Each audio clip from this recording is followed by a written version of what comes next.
For making it to Tanzania. We are very grateful. We feel very much honored by your presence in our country for the first ever East African Association of Physiological Sciences. So karibuni, in Swahili we say karibu, and if you are speaking to one, so by the time you leave here, I want to teach you few words. Most important words in Tanzania is to say thank you. You go into a shop, you buy, oh thank you, and then, so thank you is asante. But if you were to appreciate thank you very much, asante sana. Asante sana. Yeah, so please write it. Wherever you go into a shop, wherever, just say asante sana, they will appreciate. Another word which we need to learn for the 2-3 days we'll be here, habari. We always greet. That is our weakness. Or strength. We always say habari.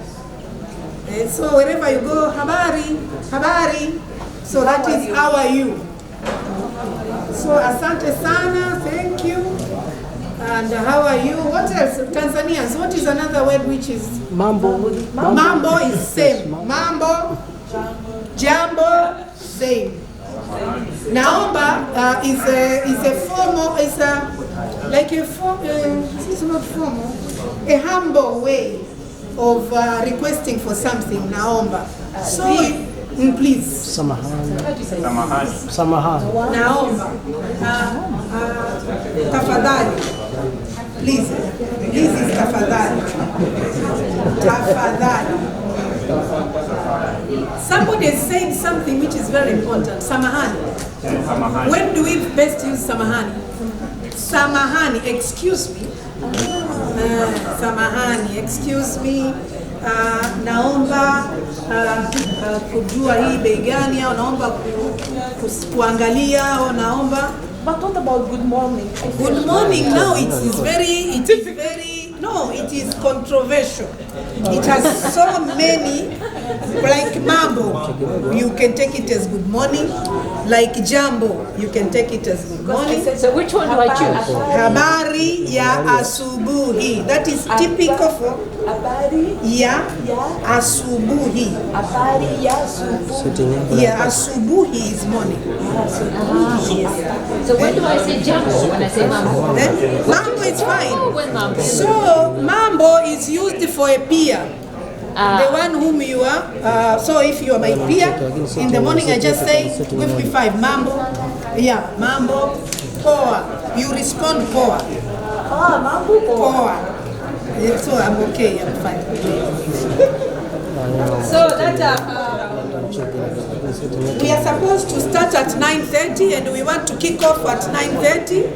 I don't know which is happening.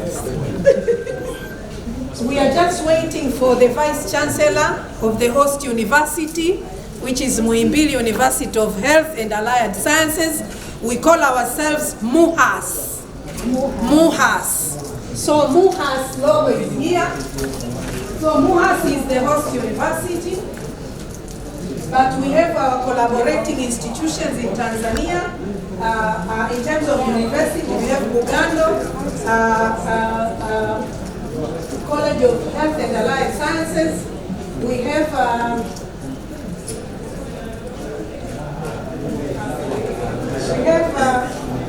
Bugando is the Catholic University of Health and Allied Sciences. We have Hubert Kairuki University, and this is the DFC. It's the Bugando Medical Center. This is Kilimanjaro Christian Medical College, KMCU. So we have this local. This is our National Hospital. This is our Orthopedic Institute, and this is a private organization, Tanzania Health Summit. So these are our local partners. But we have our international partners. We are very grateful for our international partners. We have IUPS, we have the Physiological Society, we have this is from Japan, I cannot read it too much. We have AD Instrument, then we have these two. So these are our international partners. We are very grateful because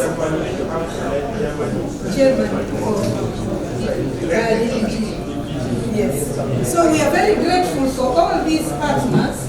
Our president will appreciate them during his speech, but we could not have been here without these partners. So we are grateful for local as well as international partners. So we are just waiting for the Vice Chancellor. If the Vice Chancellor is here, then we will kick off our meeting. So this is a time, please get some 5 minutes while we wait for him to interact among yourselves. Marina Alois Jelekela. So you call me Marina. Don't bother with the other name. Okay. So for simplicity, called me Marina. It's enough. I am the honorary lecturer at the Department of Physiology at MUHAS. But also, I am the Vice President of the East African Society of Physiological Sciences. So I'm the host, your host with Professor Alagbonsi. Karibuni sana.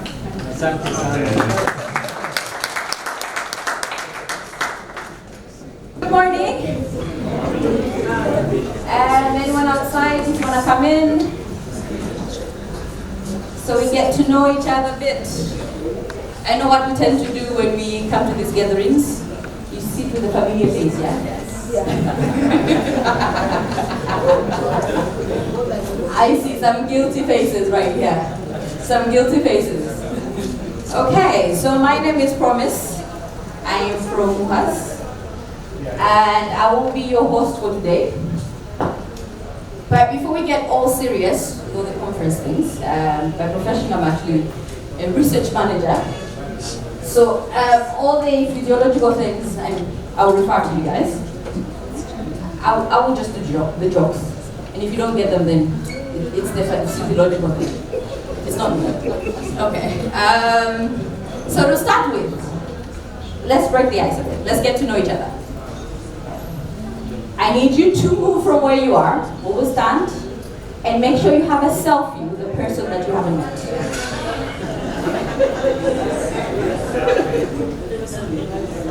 Okay? When I say go, you stand, find a person you haven't met, ask them for their name. That's just the right thing to do. You don't want to be rude. Ask them their name, ask them their favorite food, and then take a selfie. Okay? Do we have any music? So when we start this exercise? Someone you don't know. Make sure you get their name first.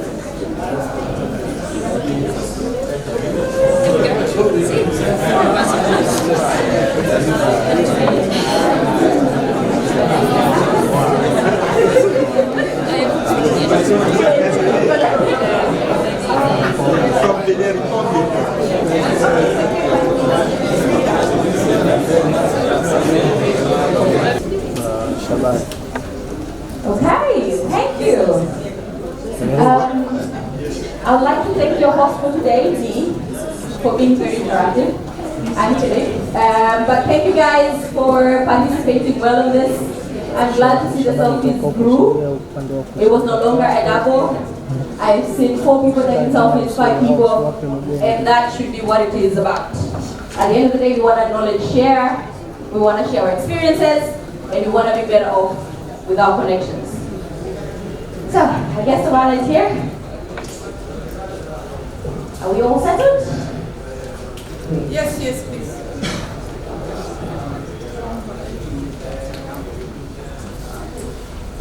We're all seated.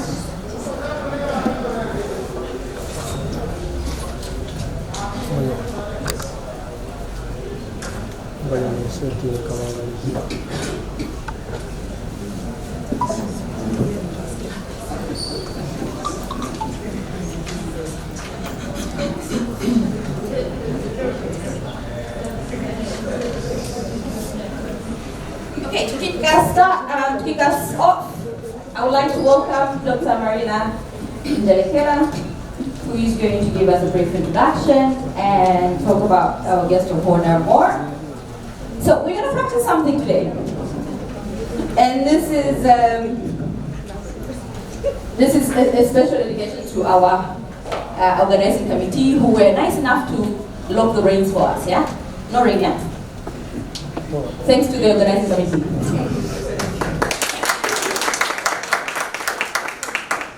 I love this crowd. They understood the assignment. So we're going to do tempo claps, and I would want to introduce at first the thunder clap. Okay? So the thunder clap, when I say thunder, you just raise your hand like that, and then clap at once. Okay? So thunder, and clap. Dr. Marina, I heard you.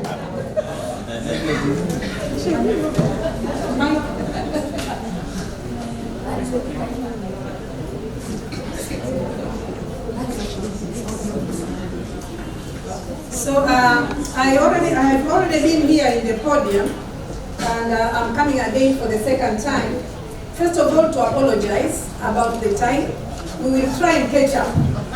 I know where I can pin you down, in the eatings. Instead of 1 hour, I will give you 40 minutes. So you need to be. But the Tanzanian foods are very delicious. Yes. So it may need time. So first of all, I would like to appreciate the presence of the Vice Chancellor of Muhimbili University of Health and Allied Sciences.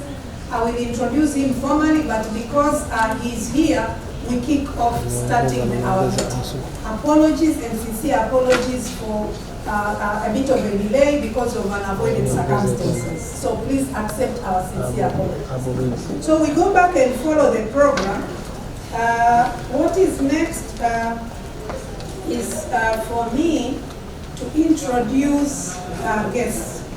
So our Vice Chancellor and our academic, Deputy Vice Chancellor academic from MUHAS, Dr. Balangia, we are having about 21 countries in this forum, but also this meeting is both physical as well as virtual.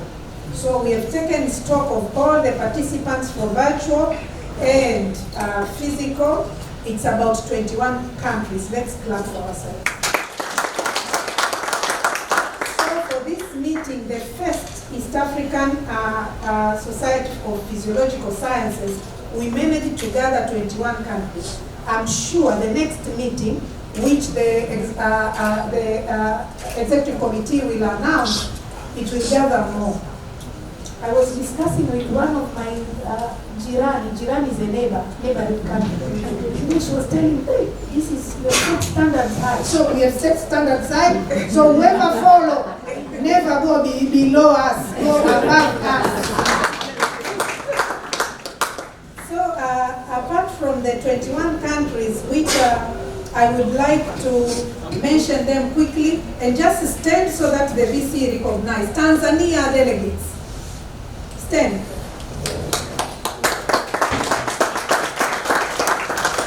Kenyan delegates. Delegates from Sudan. Wow. Delegates from Benin. Delegates from Rwanda. Delegates from South Africa. Delegates from Nigeria. Delegates from Sweden.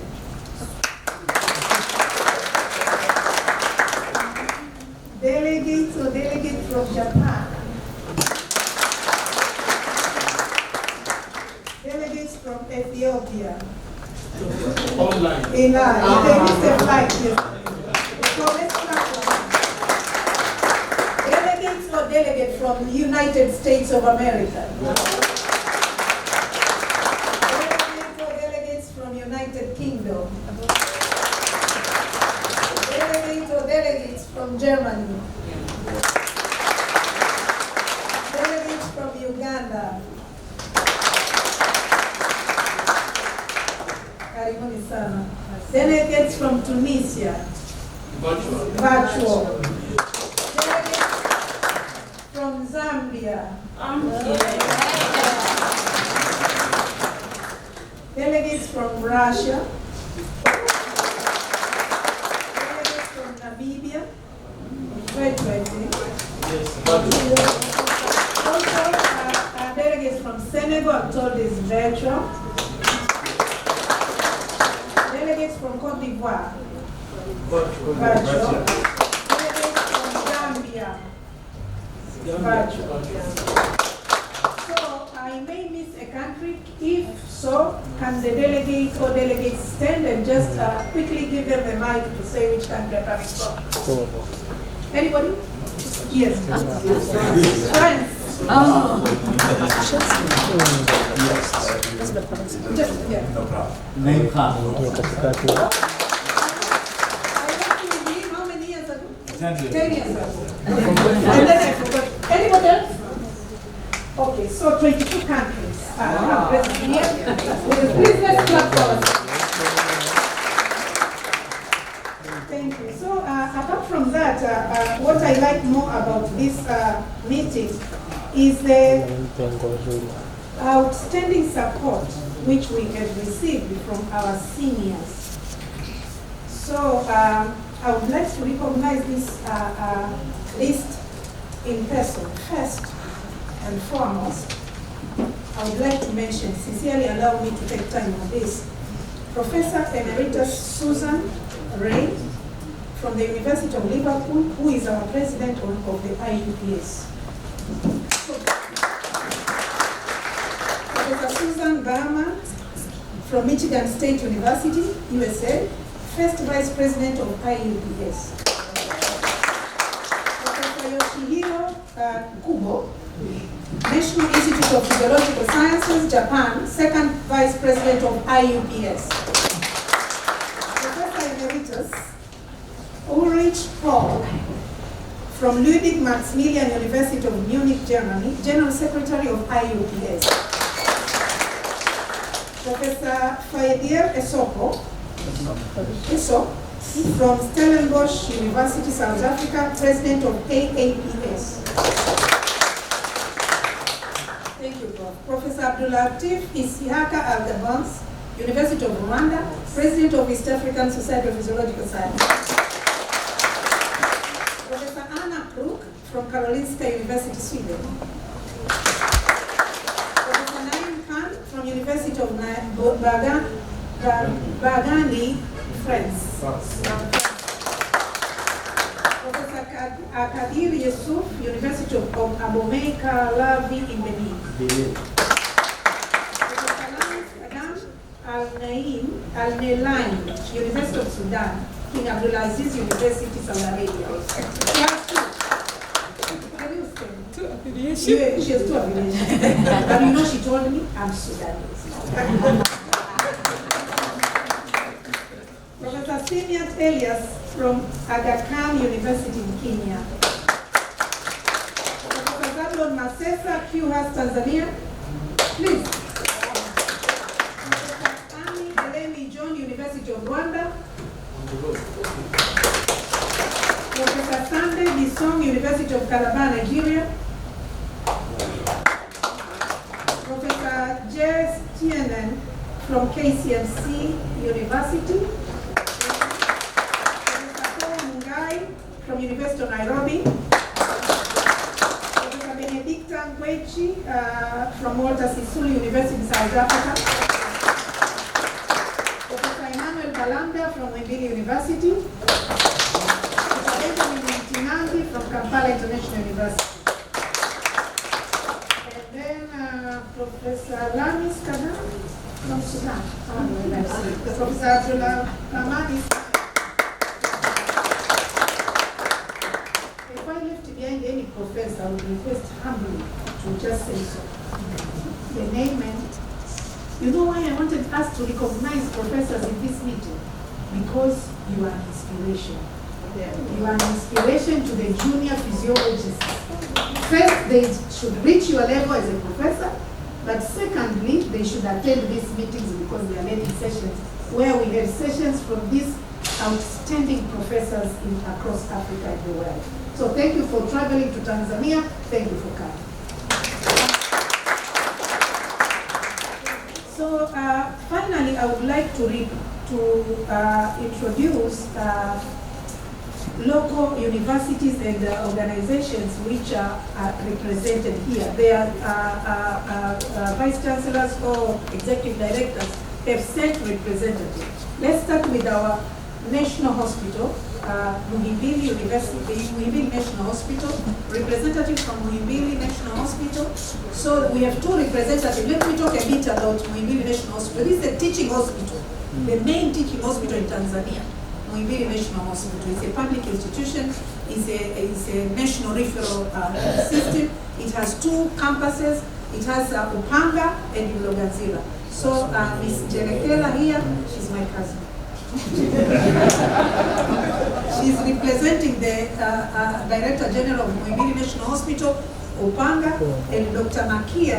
She's a renowned surgeon, Emeritus. She's the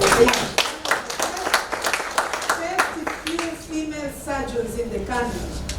She's representing the Director General of Muhimbili National Hospital in another campus. Thank you for coming.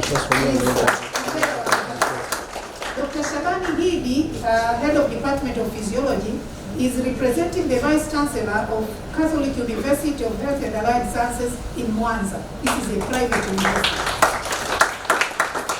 And Professor J.S. Tienen is from KCMC Medical University College.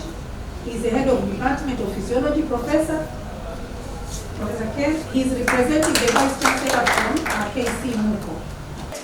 He's representing Herbert Kairuki Memorial University as the Head of Department of Physiology. Please, there.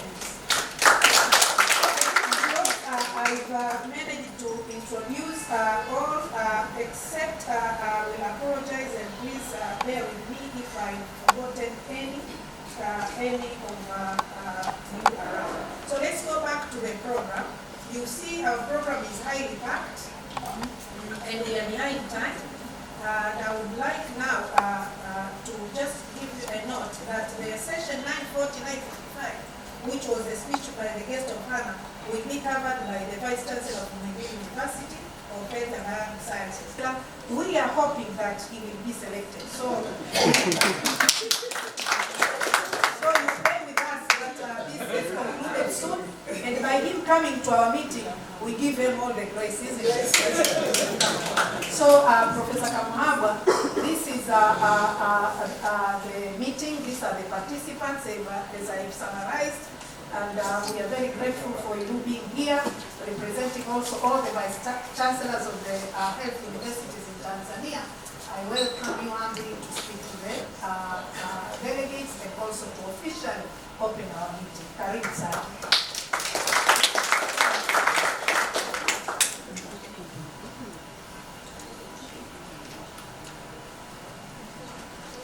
Thank you very much, Dr. Angelekela, for your kind words.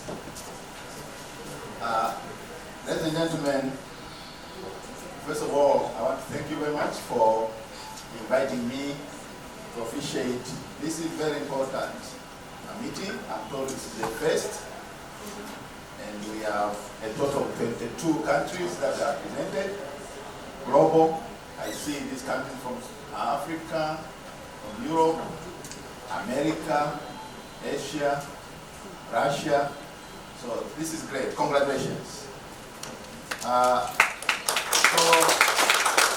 I come from Muhimbili University of Health and Data Sciences, and as I was introduced, I'm currently serving as the acting Vice Chancellor, but I'm not praying that I be confirmed.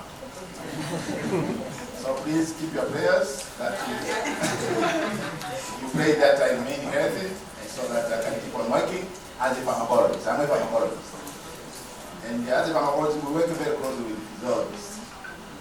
But for us, as the university, this is a very important meeting. We do encourage this kind of association of the different disciplines. And this being the first one and taking place in Tanzania, we are very much privileged, and we thank the organizers for choosing to have this meeting in Tanzania. And I know on Friday, most of you will be at the university at MUHAS. I'm told there will be some working sessions, so you are warmly welcome, and you will enjoy the environment at MUHAS. So I'm told this conference has a theme, advancing physiology training, research, and practice in Africa. So we have training, research, and practice in Africa. And Dr. Angelekela did introduce our seniors, the professors. And I see here we have juniors. So in teaching, research, and practice, I think we need a very strong mentorship. A very strong mentorship. We know in the medical school, all the students that come as Muhimbili have to study physiology. All students, regardless of the discipline, you have to study physiology. So we see that physiology is the backbone of medicine. So we need mentorship from the seniors so that younger people can be well trained, be mentored to conduct research, but also be mentored to have good practice. And we believe this conference taking place here, it will have effects, especially with our students, with our young faculty, and our younger practitioners. But as you have been introduced, we are very grateful that also we have representatives from our teaching hospitals. These are very important teaching venues because we use patients, we use clients for teaching. So it's very important that we have a good collaborations with our teaching hospitals. So we believe this conference, the deliberations that you made at the end of 3 days, this conference, they will target improvement in training, improvement in teaching, research, and practice. I'm also told that we have added instrument. I don't know if I pronounce it correctly. Added instrument. You have been very generous for sponsorship and commitment to provide workshop with the expert team. Not just a bonus, but also for this meeting. So thank you very much for that. You have provided state-of-the-art instruments, and we think this will be very useful. But speaking of that, let me say we deeply appreciate the knowledge, the sharing, and I must say that the instrument, the state-of-the-art instruments that you may have, and probably there may be collecting dust in the laboratories. But for us, those will be very useful. So we can provide space for those equipment if they are available. So please, we acknowledge your support and we extend our thanks, but also looking forward to further support. This is the first conference, and I believe there will be more to come. The turn-up, I don't know how many people are available physically and online, but looking here, I believe the number is very high. And I don't, 100 here. I don't know how the organizers did that. I think I need to read this. We have been struggling with some. We are available. Not at a fee. Okay. So this is very interesting because oftentimes I think we have been participating in other symposium, conference, association. It becomes very, very difficult to mobilize people traveling from different countries and to be here. And sometimes when they come, then the people from the local institutions are not here. But I was very much impressed with the attendance. When you say people from Tanzania, from MUHAS, from other institutions, I think we have attended in numbers. This is very commendable, and I think there's something that we need to learn. And I don't doubt Marina. She's the best in organizing this kind of thing. She's the best in that. She's our star. So congratulations, Marina. Congratulations. So let me say this is a very important meeting. We have attended, those who are here physically, and those who are attending online. So my request is that you be attentive, be active in the deliberations that you are going to make the relevant recommendations so that we can improve, again, our training, research, and practice. And then on behalf of Muhimbili University, I'll be very, very happy to receive your recommendations and we will be able to implement them. But also let me say, I know the case of one is not here, Tanzania Commission for Universities. This is the commission that regulates the training of in higher learning institutions. So colleges, universities, all the training, these are regulated by Tanzania Commission for Universities. So I think the recommendations that you made, please make sure they are available to the commission. Also make sure they are available to the ministry that is responsible for education, science, and technology. But also make sure these recommendations are also available to the Ministry of Health. Because in physiology and in medical school, we work very close with the Ministry of Education as well as the Ministry which is responsible for that. Ladies and gentlemen, having said those three words, let me now say that this is the East African Society of Physiology Sciences conference. The first is officially open. Thank you very much.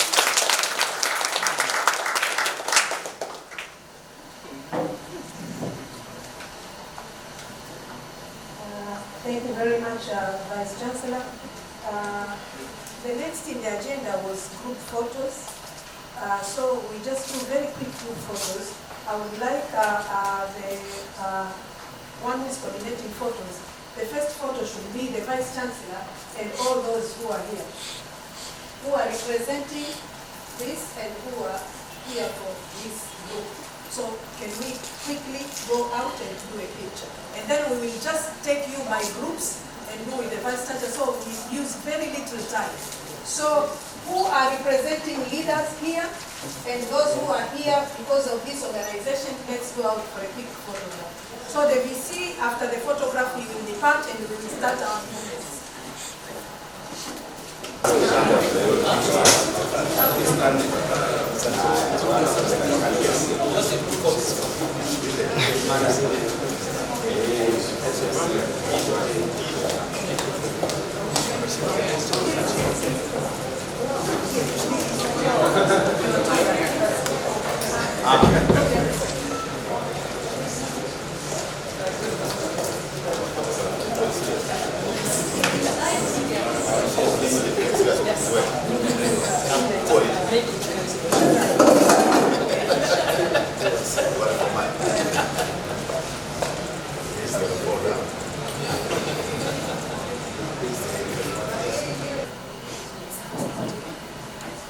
Good morning to all.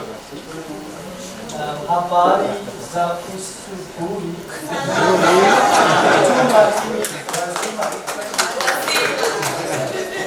So I had a nice lesson yesterday. Some junior staff took me for a ride to the beach. Sea club.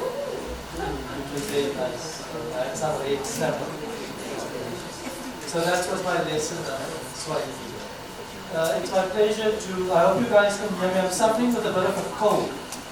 So I need to protect my vocal cords a little bit, but also speak loud enough for everybody at the back to hear. Okay, so do I move these slides myself?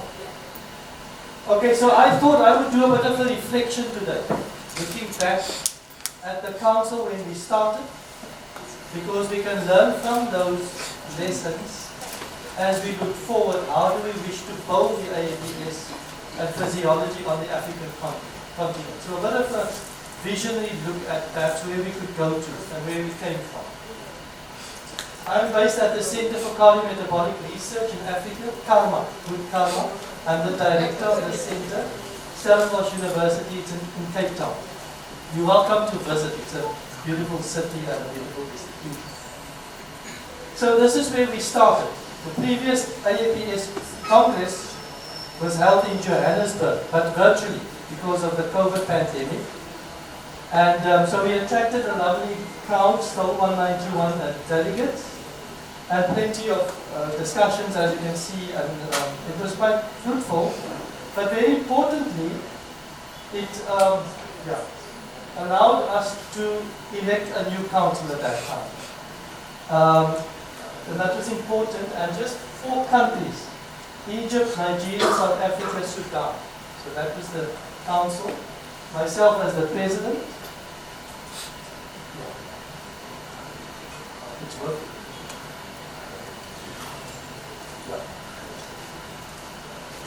And so we had our first council meeting as well, because previously we only met every 4 years, so which is not feasible.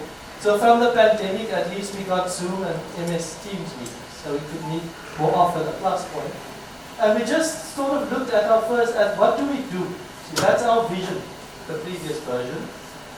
And the mission, it's good things: strengthen organizational capacity, cooperation, promote research capacity, enhance teaching and learning, capacity building of young people, facilitate knowledge exchanges, and that we enhance communication. So these are very good ideas. It's often just to implement them is the problem. So we pulled out of that the core ideas as listed here for us as a council and said, okay, let's see how we can best pursue this over the course of the next 4 years. Okay? And so I'd like to bring in an African proverb: smooth seas do not make skillful sailors. So that through discomfort and challenges allows for growth. So we took this head on and said, like, we're going to think big and see how far we can get with this. Okay? So then we established several work streams from those core mission indicators. As indicated, organizational, I took that on personally. Look at the vision and mission. Expand regional membership. We had only 4 countries. Reassess membership benefits. Look at the database for the African continent. Because Professor Wray would call me, you know, somebody in country X, and I don't. So we need to address that. And linking with other societies on a global scale. And then each of these, as you can see, we sort of broken down. Research and collaboration, teaching, training, teaching and learning. How can we now manifest that in action? So that is the next step, okay? So each person got a briefing, capacity building, conference and awards. Professor Lamis worked on that. How can we bring for the AAPS certain prestigious awards into the game? And communication and outreach, newsletters, websites. How are we going to go about doing this? Okay, so that is a nice roadmap to go forward. And then we set the targets for 4 years. Okay, we had to get buy-in. We all voluntary positions, so we had to get people to actually do the work, which is a big job because we're all quite busy as faculty and as staff. And then we could meet. We set 4 times a year, and assess our progress and see how far we can get in terms of accomplishing our mission. So I'm going to quickly give you a bit of a synopsis on all of those work streams, what we've got so far, and then look a bit forward at some of the challenges and solutions potentially. So we changed our vision, number 1, after some discussion. Okay? World-class research and promoting teaching of physiological sciences, which was absent before. So these are very important because if your whole organizational mission is not strong, what flows from there is going to be weak. And then we just did minor tweaks to the mission. So you can see it do very small things. Young physiologist comes in, and journals and social media and so on. So first job was workstream 1 to see can we increase membership. So I did a lot of personal calls, one-on-one, reached out, translated emails into different languages with Google Translate and send it out and see who responded. We could list 2021 Zambia joined us. Professor Faadiel and we offered him also an ex officio position on the council. Okay. Then I began chatting and I got hold of Professor Abdullateef, which was a blessing, and we had good chats. And I said, now you drive the East African side, which he did with tremendous effort, beyond his duties. So I'm very appreciative of that. And by May 22, we established the EASPS. Okay, so you can see we brought on more countries, and Professor Abdullateef also ex officio on the council. And then I had lots of discussions with my French colleagues, like the French translations and so on. Attended meetings, and eventually they also agreed to join us. Okay, the SA2P in short, with those countries, but also maintaining their independence, of course, as SA2P, but AAPS acting more as a federal sort of system, where umbrella and all of these societies with a good degree of independence also to do their own thing. So in 2 years we've increased membership from 4 to 16. So I think this is probably the big success that I want to share with you today. Perhaps boast and brag a bit about it. Then the database, we have work on that done. It's an ongoing and living document. Okay, so this is what we've got so far, 1,257 people listed. And you can see the breakdown per country. See, Nigeria is very strong, and the rest of the countries listed. And down on this side we've got all the countries listed. But interestingly, if you look at the data, Tunisia, Zimbabwe, Namibia, Mauritius, Eritrea, they're not part of AAPS, but it represents an opportunity for us to approach those individuals and countries and to bring them on board for the next 2 years if we look forward. And then in terms of links with others, we've got great support, I must say, from Professor Susan Wray, who always pulls us in. So we had a nice session at Physiology 2022, Africa-Europe collaboration, Professor Imhan also assisting. Unfortunately, I was also booked to get there, but visa issues didn't get me there. But we'll be featuring on the international stage more. Our links, you see, the African voice is heard. This is my message. Increasingly, with the support of others, the IUPS, APS, and so on and so on. So these are some of the areas where we all play roles. So we can take pride, I think, as Africans. Often we're seen a bit as the beggars on the world stage. We don't have to be. We can take our position with pride as Africans and as African physiologists. We play roles in all of those.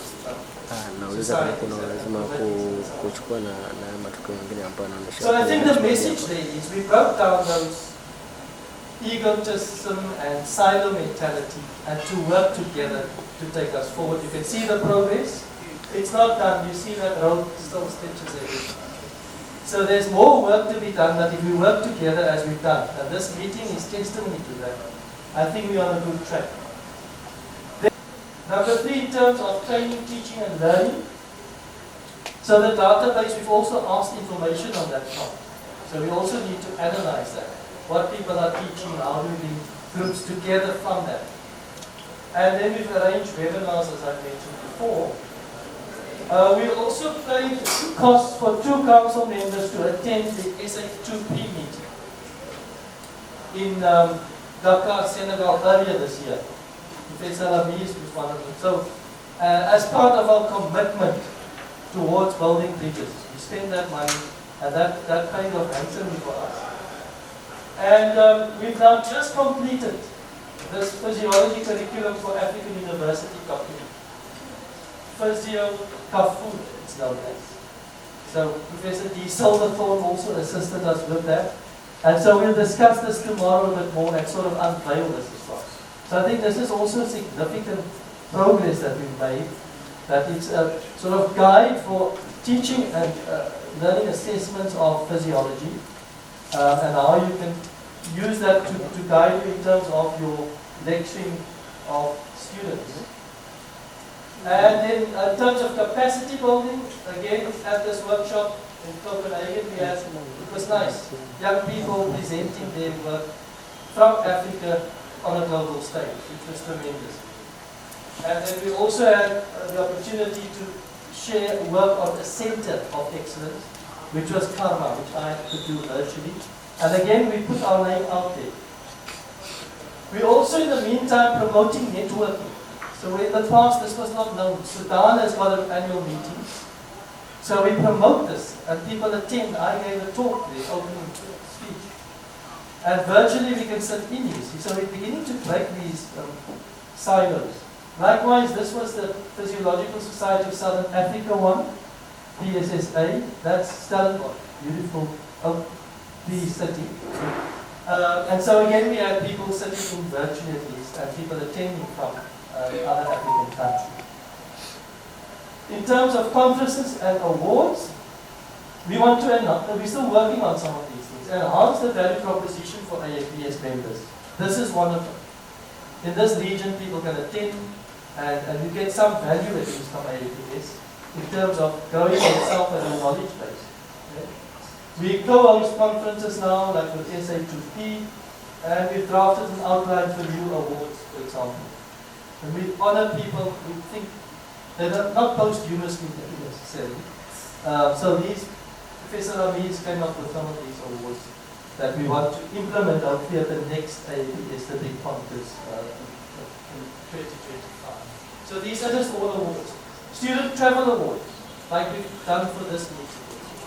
So capacity building, because we have to ensure sustainability as we go forward as an organization. And so some good news, I got this from Professor Yasin Al-Wazir, that we're going to have the next Congress, the big AAPS Congress in Egypt. So you can start saving now. And we've got 2 SA2P members will be included as on the LOC for Egypt 2025. Professor Akadiri is one of them. This is it, Ismailia, Egypt. He sent me these slides, so I had to include it. So, for the PR. So, this was supposed to be held in Sudan, this meeting. And it's just unfortunate, Professor Namis will tell you that there was an LOC established and we had to cancel this and move it to Egypt because of the situation in Sudan. Although they are assisting on the LOC for the Egypt Congress. Professor Yasin Al-Wazir is handling the Congress, and this is some of the sort of sessions that will be focused on. We've already got some confirmed speakers, which is exciting, and we hope to attract some more speakers from international and from the African continent itself also, because we believe in having a nice mix of the two. So that's Ismailia. Prof. Yasin sent me this. It's the north part of Egypt, sits there, onto the Suez Canal. That's the venue. And there's a nice lake and the canal as well. So it's a lovely venue. So you better mark your calendars. 30 to 15 February. Oh yeah, it's not so hot also. 20 degrees or something like that. And then, just to note, in terms of the communication, the Worksleep 6, we've launched a brand new website also, the AAPS totally model. Please visit that. The Journal of the AAPS, ongoing work, appointed a new editor-in-chief, 2 deputy editors, a new editorial board, no publication fees, and it's linked to the AAPS website. So we need more people to submit, and not only from a few countries, to get accreditation. And we're going to invite some of our international speakers to write a little editorial here, just for us to boost the prestige of the journal, and something that we can be proud of as well. Now that's the sort of reflecting part. I've just in the latter part look at some of the challenges and then how we can go forward potentially. Challenges. We've got big problems with banking. Just to arrange this conference was a nightmare with the AAPS banking accounts. Moving money across the continent very, very difficult. We're working on that. We fixed up a lot of that. Subscriptions by our affiliate members, it's not always paid because of the banking problem. We lost the annual API funding for our secretariat. So we've got a full-time person helping us with this, so that's a challenge going forward. We've got a relatively low funding base. We've got a lack of continuity with new council handovers because you start from scratch almost. And there can be increased representativity on council and from other countries. So we have to look at that as well. Cost of exchange for staff, students, travel, difficult. It's easier to go from Cape Town to Dubai than to Dar es Salaam, and cheaper. So how do we work with that? And then we still lack genuine research and teaching networks and collaboration. For now, it's just nice terms on a piece of paper. But our next challenge would be to actually set up such networks and get funding to support them. And then young physiologists, early career physiologists, limited role. So that must change. Solutions, I've got 10 points that I'm almost done. So one would be to work on increasing our funding base. We've got to go out and see how we can do that. So that we can begin to grow an endowment. And we use that capital to generate funds for our activities. Versus every time going to look for funds. We've got to share our current success and future plans. We've got to go out on the road and see what we can collect in terms of funding.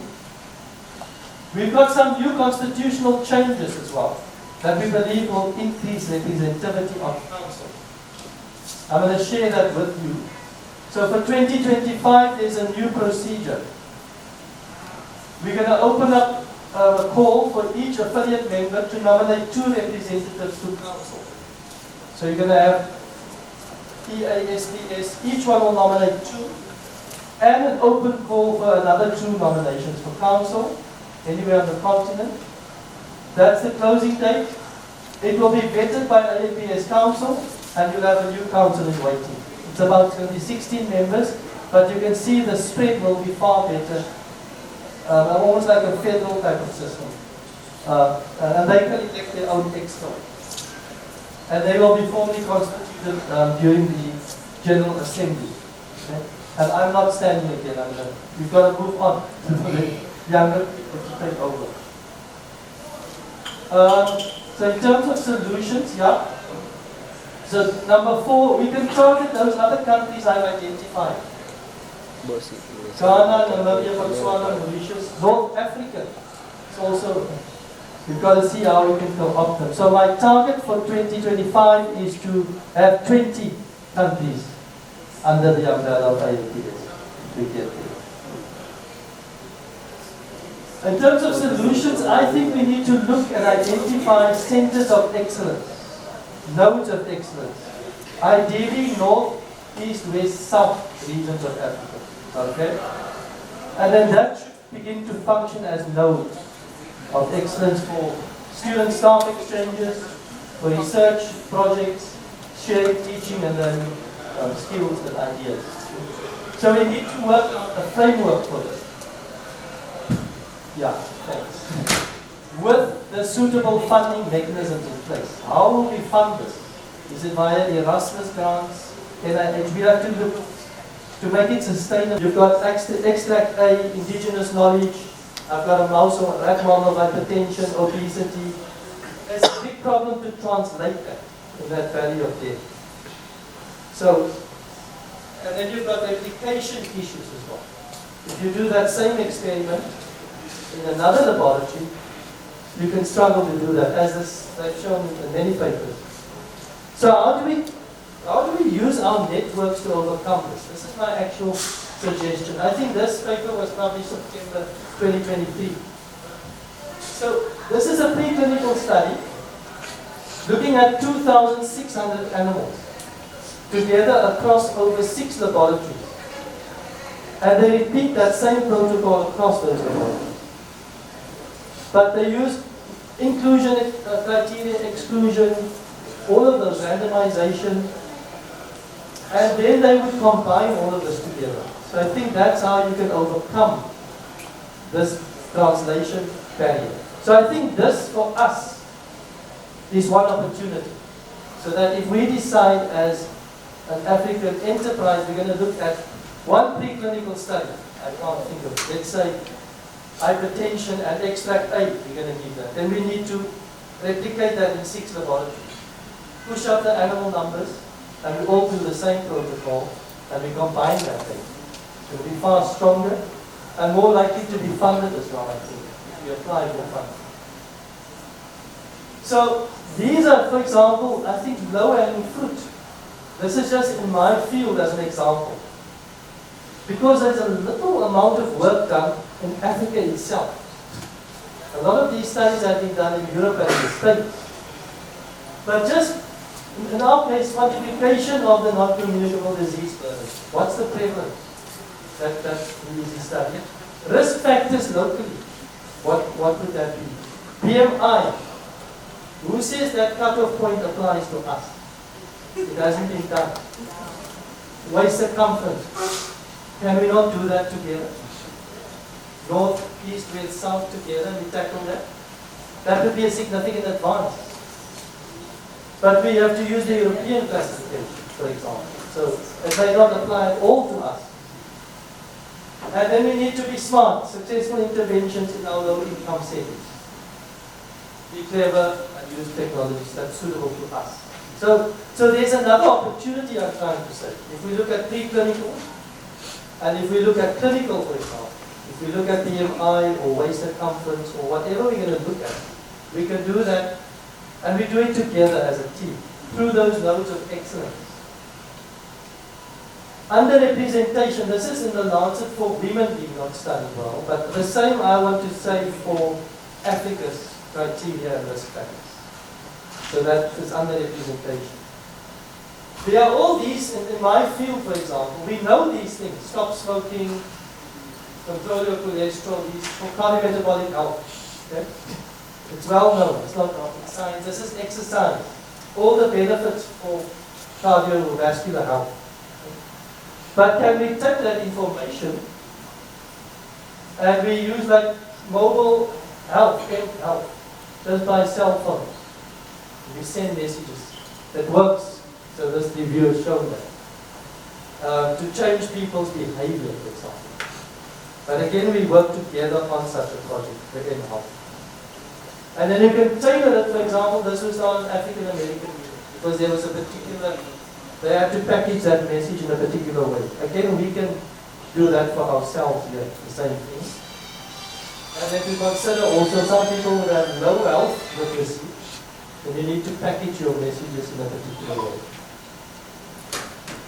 So, last few solutions, we need to establish the journal of AAPS as an accredited journal. Look at physiology curriculum renewal, as we've just got this new document. But also the mode of delivery is important.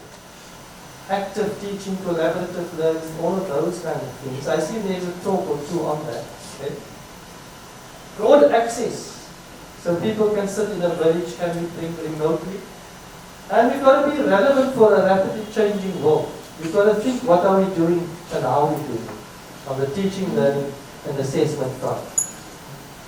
For example, we've looked at this a bit. This is the world as it's changing. Post-truth.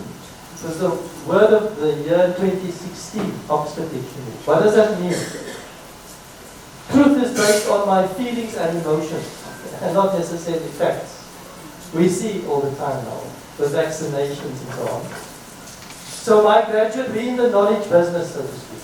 And we pump out our graduates, they encounter this, how do they handle that in the real world? Are they upskilled enough to deal with that issue? Decolonization of curriculum, something we're looking at, for example. Scientific elitism, science has got no context. We don't need to know philosophy, history. I'm a scientist or a medical scientist, biomedical, it's not relevant to me. And then the fourth industrial revolution, AI, we're being replaced increasingly. What do we offer then as an advantage to be human, so to speak, if I can put it like that? We've got creativity, critical thinking, humanity. All of those things must also begin to feature in your curriculum increasingly versus the machine. Okay? So we did this last few slides. We introduced a new postgraduate module dealing with those issues. I'm sharing this with you just to tease you a bit to start talking about it and discussing. How can you apply it? And we want to filter this down into the undergraduate, the medical, allied health sciences as well. We wanted to address this gap. We looked at all of these things, reflective approach, authentic learning. So we look at case studies in the real world, look at the complexity of the scientific process. The students got texts to read. And then in group discussions, no slides. Mohammed, what do you think? And he said, I don't think, Prof. Now I want to hear what you think on that issue. Because the mind is not just a vessel to be filled. It's something that you kindle that fire. And then a cultivation of humanity as well into the curriculum. So this, we combine different disciplines. Anatomy, genetics, physiology. We mixed up the groups and then we had such discussions in class. This is some of the topics you see. Philosophers and science. Thomas Kuhn, Karl Popper. How does it influence what we're doing as researchers? The nature of the scientific process. Critical. What is a preprint? What do you call it? The one that you print without peer review. Predatory journals, the peer review process, all of those things, but in a critical way. What is an expert? And conspiracies, how do you debunk conspiracies? Racism in medicine, there's a history. We go over that and discuss that. Decolonization and a holistic science. Do we look at indigenous knowledge more?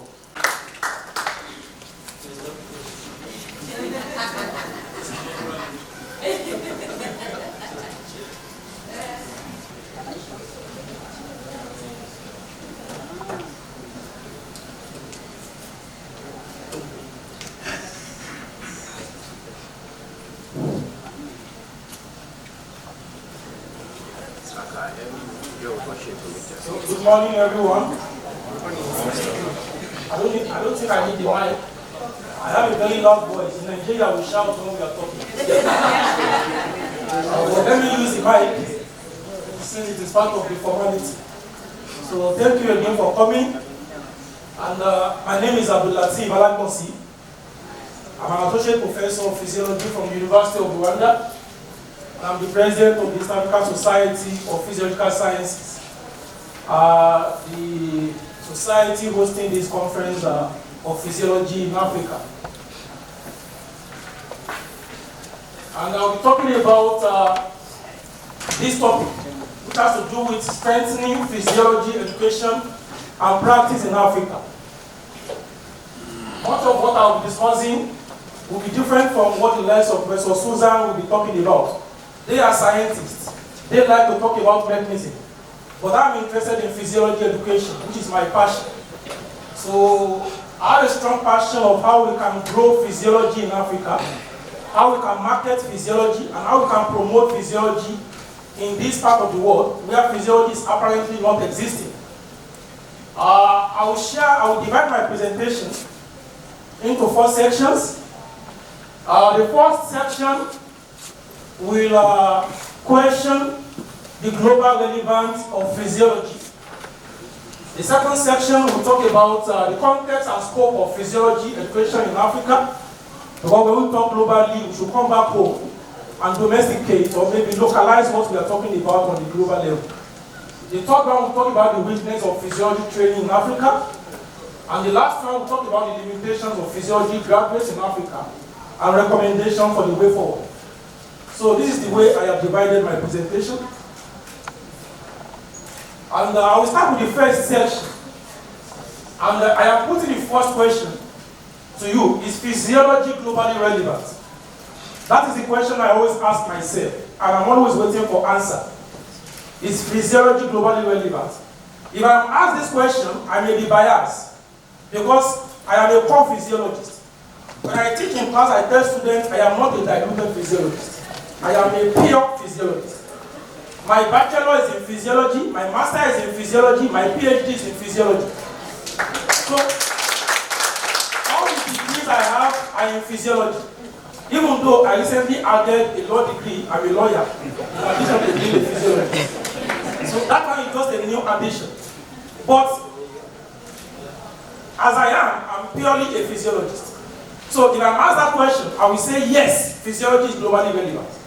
And if I say yes, I will support my answer with some points.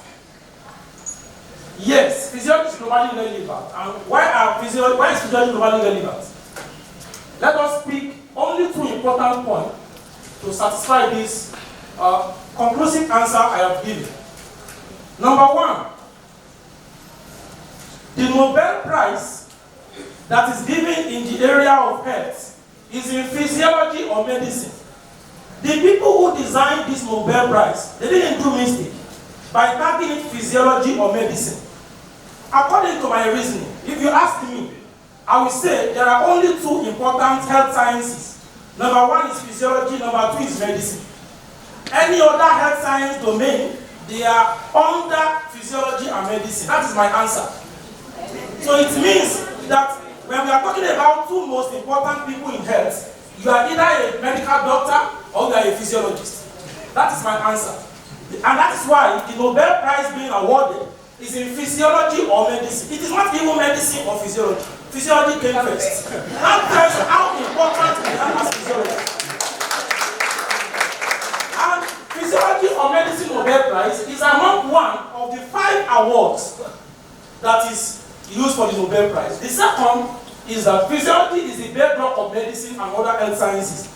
I do tell people, I don't need to be a doctor before being a physiologist. I don't need to learn medicine before learning physiology. But you must learn physiology before you learn medicine. So I don't need a physician, I don't need doctors. But doctors need me. Yeah. So it tells how important I am also as a physiologist. And it tells how important my discipline of physiology is in the context of health training and training of any other health sciences. You can't do pharmacy, you can't do nursing, you can't do physiotherapy, you can't do dentistry, any of these professional courses without physiology. So it means I am important because I am training all this. These are the 2 reasons why I feel physiology is globally relevant. Now, I will not go into the details of the Nobel Prize. Because of time, I want to shorten this presentation, but the slide will be available after the conference. But my reason for bringing this part is when we are coming down to Africa, let's see what the challenge is. I'm talking about this Alfred Nobel Award, and I did the process of how the award is made every year, the Nobel Prize. This is the award process. I don't want to go into the details as the time is running. And I have given highlights of the Nobel Committee members. This is where I am starting this part from. Among these, can you show me one African? We don't have an African on this list. You can see the list of the committee. You can see the powers of the committee. They have the power to invite nominations for Nobel Prize. They have the power to shortlist and recommend candidates for Nobel Prize. No African among the committee. Look at this. Point to me any African among these. I am not aware. Okay, this is the Nobel Committee for 2022. You can find the link under this photo. So in case you want to know more, I put the link there. No African here. Now, who are the nominators of the Nobel Prize nominees? For you to be a nominee for Nobel Prize, you have to be nominated by the nominators. So, as you can see, I have put them here. Now, these are the points I want us to reflect on. as Africans. So, apology to our people from US, UK, Japan, and other parts of the world that are not part of Africa. I am talking as an African, I'm a pan-Africanist. And that's why I'm talking passionately as an African person. So, the first question we will ask is, how many past winners of Nobel Prize in Physiology or Medicine are from Africa? That is the first question. Can anyone tell me here, someone of African origin, that has won the Nobel Prize in Physiology or Medicine? Maybe because of my young age, I may not be aware. Maybe the old people here can tell me if I am wrong. To the best of my knowledge, I am not aware. That means that because I am not aware, I will say there is no one from Africa who has won Nobel Prize in Physiology or Medicine from Africa. This is a very serious issue. It tells about what we are doing in Africa. It tells about our scholarly, rating in Africa, as far as medicine and physiology is concerned. Now, I also put in the footnote the list of recipients, and the reason why I'm convinced there is no Africa is because I passed through the list of recipients, I can't see any name that look Africa. The second is, how soon will Africa produce one Nobel Prize winner in physiology or medicine? It's another multi-million naira question we need to ask ourselves. Now, the third is, where are we in Africa in the area of physiology research? Well, I know where we are. These questions I'm asking, I have the answers. So, I believe we can improve on the level we are, because we are not yet where we wish to be. How well are we building capacity of African physiologists to meet up with the contemporaries in developed countries? If we agree that we have a long place to go, there is a need for us to develop ourselves, to build our capacity. And that's why in this conference we are happy that IUPS is launching a mentorship program, which will be handled by Professor Subama.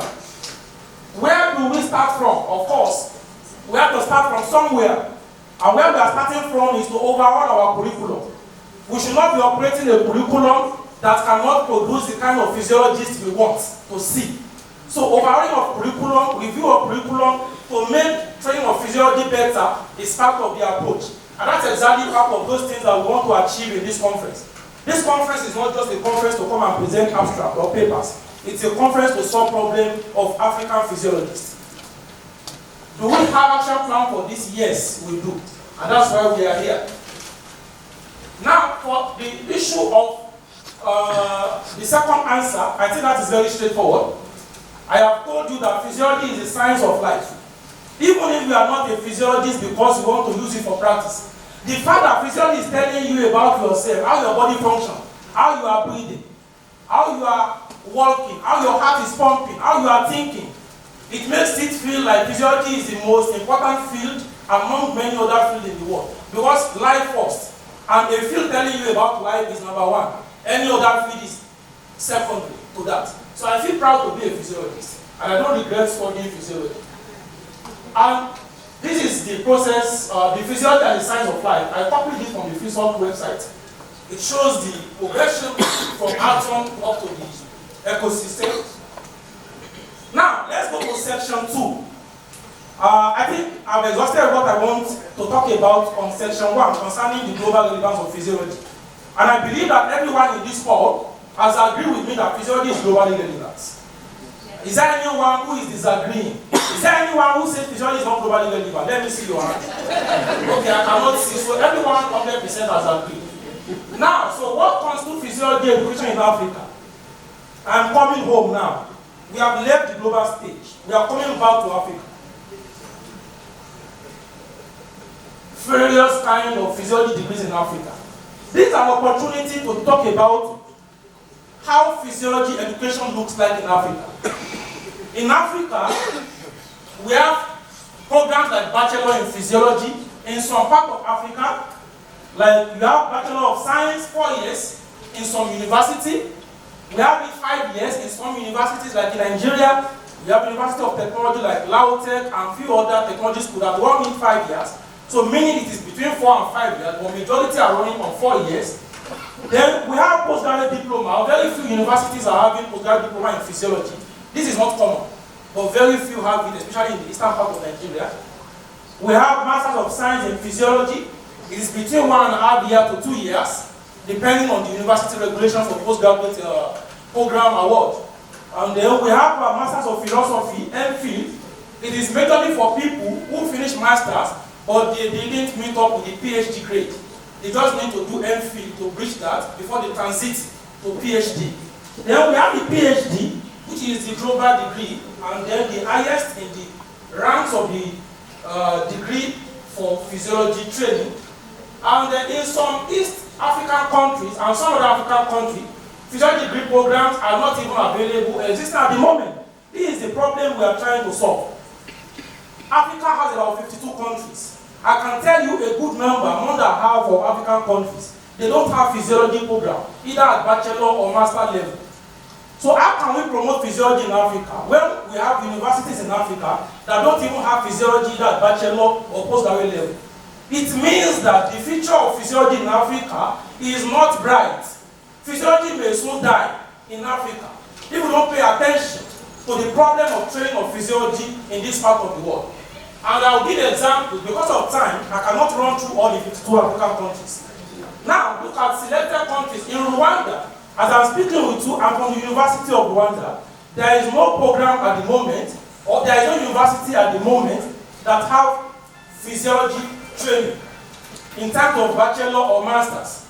The first time we are having accreditation for physiology in Rwanda is when we wrote the curriculum. I started working in the University of Rwanda in 2018 January, but I am pleased to say now that in the University of Rwanda, we have accreditation to run master's program in physiology. The PhD program in physiology is in the process of curriculum review by the Higher Education Council.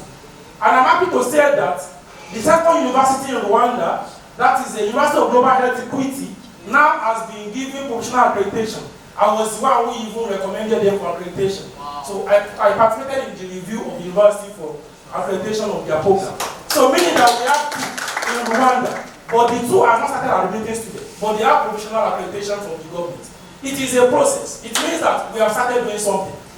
In Uganda, we have Makerere University, Kampala International University, and Mbarara University of Science and Technology. These are the 3 universities in Uganda with physiology program. In the whole of Uganda, only 3 universities. I can call it 2.5. That half is because Mbarara University can even be there for 3 years without even having students. So I give them half. Because when you have program and there is no students, what are you doing with them? So we have Kenya, 3 universities in Kenya. University of Nairobi, Makerere University, Jomo Kenyatta University. Only 3 have physiology program in Kenya. And how can we have only 3 universities training the whole of Kenyans on physiology education? It is a big problem. Look at Ethiopia, they have 4, Addis Ababa, Aberdeen, Jimma University, and University of Gambia. Now, look at Zimbabwe. Only University of Zimbabwe has masters and intercalated BSc. They don't have BSc as a standalone program. It is intercalated with the medical program. You finish MBBS, or maybe before you finish, you do intercalated on BSc, then you proceed to continue MBBS. And that is the only university in Zimbabwe. It is in Southern African part. Look at Zambia, only 1 university, University of Zambia. No, they are now 2. University of Zambia. There's Mulungushi University. Mulungushi. But a colleague from Mulungushi told me they don't have. I have a colleague, Dr. Usman, is in Mulungushi. He told me they don't have yet. No, they've started training. Actually, we received students from there. Okay, thank you for the update. So, as at my last inquiry, only University of Zimbabwe has. But thank you for that addition. Even if it is 2, it is still a very small number. So you can see Benin, University of Appolinary, where Professor Akadi is the only university in Benin with physiology program. That tells us that we still have a long way to go in Africa. Now, what is the weakness of physiology training in Africa? Is the 3rd part. Now, I will talk about this briefly because of time. One of the major weaknesses of physiology education in Africa is lack of strategic funding. You have a situation whereby People pursue degrees with their salary. When I was doing my PhD, it was my salary. I was dividing into two, one for family, one for PhD. We have a situation whereby there is no grant, no support from anywhere. The salary you are getting to take care of your family is what you are using to do lab work, to pay school fees. It's a big problem. That is number one. Number two, lack of regulatory body. For medical training, you have like a medical council, dental council, pharmaceutical council. That is not existing for physiology. And that is making government not to recognize what we are doing because there is no regulatory body. It's number two challenge. There is no regulatory body regulating physiology education. We only have NGOs like society, like AAPS, EASPS, as in societies registered as an NGO, regulating the affairs of physiology. And they are not regulating in the research, they are only advocating. Number three is lack of benchmarking of curriculum. When you train someone from Nigeria as a physiologist, and you train someone from Kenya, you cannot assure me that the competence gotten by the person from Nigeria is the same as the one gotten by the person from Kenya. There is no benchmarking. I am confused sometimes. What does it take to be a physiologist? The answer is we don't have a benchmarking. That's why the curriculum of universities across Africa for physiology is not the same, because there is no benchmarking. It's a problem on its own. Then, number four, omnibus training without what? Without specialization. We have a situation whereby people just go for the, even in many universities, you have people awarding Master of Science in Physiology.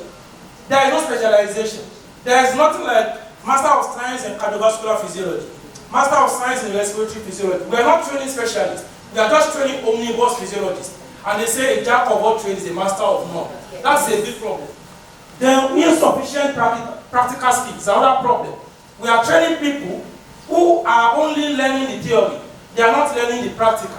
That's why you produce a physiologist that will finish as a physiology graduate and cannot even operate ECG, cannot even do spirometry, cannot even do EEG. How will you be employed in the industry? The industry needs skills. They don't need theory. But lack of practical training embedded in our capacity building is affecting the relevance of physiology in Africa. So weakness in research exposure.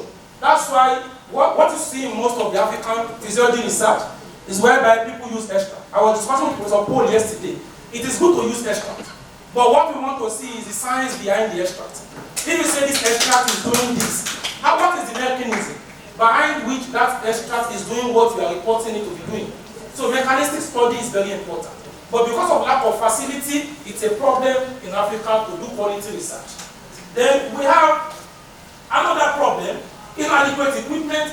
It is related to what I have said. When there is no inadequate equipment, the training will be very deficient. Then outdated skills and limited exposure of the mentor. Even the mentors, they need to be mentored.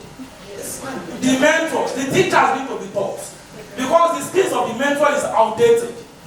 The physiology you learned 15 years ago is not the physiology of today. So mentors also need capacity building on a continuous basis. Then we have lack of industrial linkage. We have a practice whereby what we are doing, we are not involving we have the demand and supply side. The people at the demand side, we are not engaging them in what we are doing. We want a situation whereby when we are developing curriculum, when we are doing everything in physiology, we bring in the hospitals.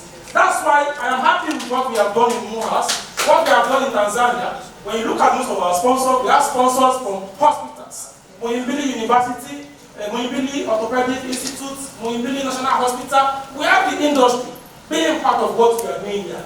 And we feel it is the only way to ensure that we are not just doing things on our own without carrying the partners along. Then we have lack of clear market for the trainees. People just go to study physiology as a degree. There is no career path for them. There is no employment description to say that when you finish physiology, this is the job description that is waiting for you. It's affecting physiology in Africa. You have people who finish physiology and they end up in insurance company. I started my career as an insurer. You understand? I started as an insurer, looking for people to buy insurance policy as a physiologist. It's a problem in Africa. And we have another problem, low awareness about physiology as a career. And that's part of what EASPS is trying to do. How do we market physiology? When you don't market physiology in society, the political class, the government, the policy makers, they will not know the relevance of physiology. And it will be very difficult for us to get their buy-in if they don't know what we can offer.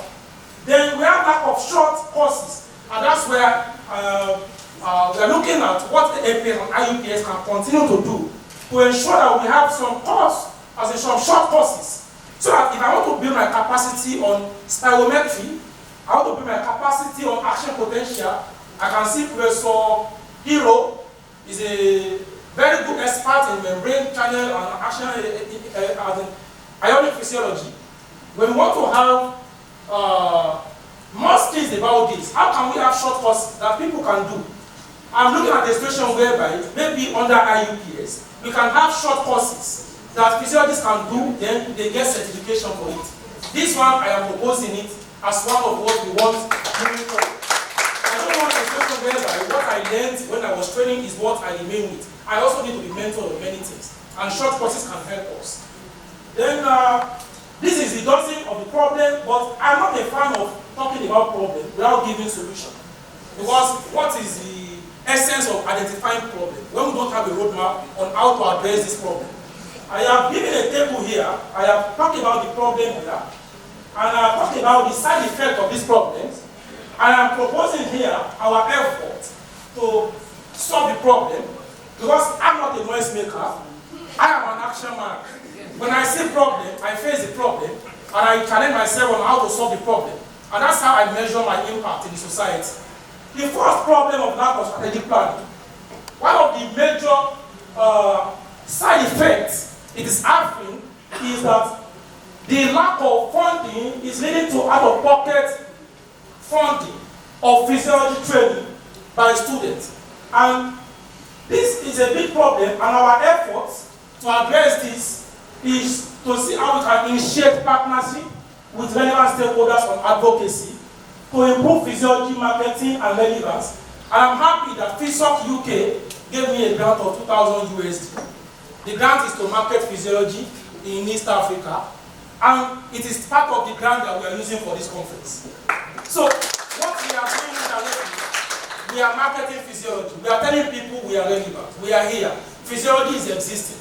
So physiology marketing is one of the strategic plans of EASPS. Thank to Essop UK for that 2,000 grants. We have lack of regulatory body.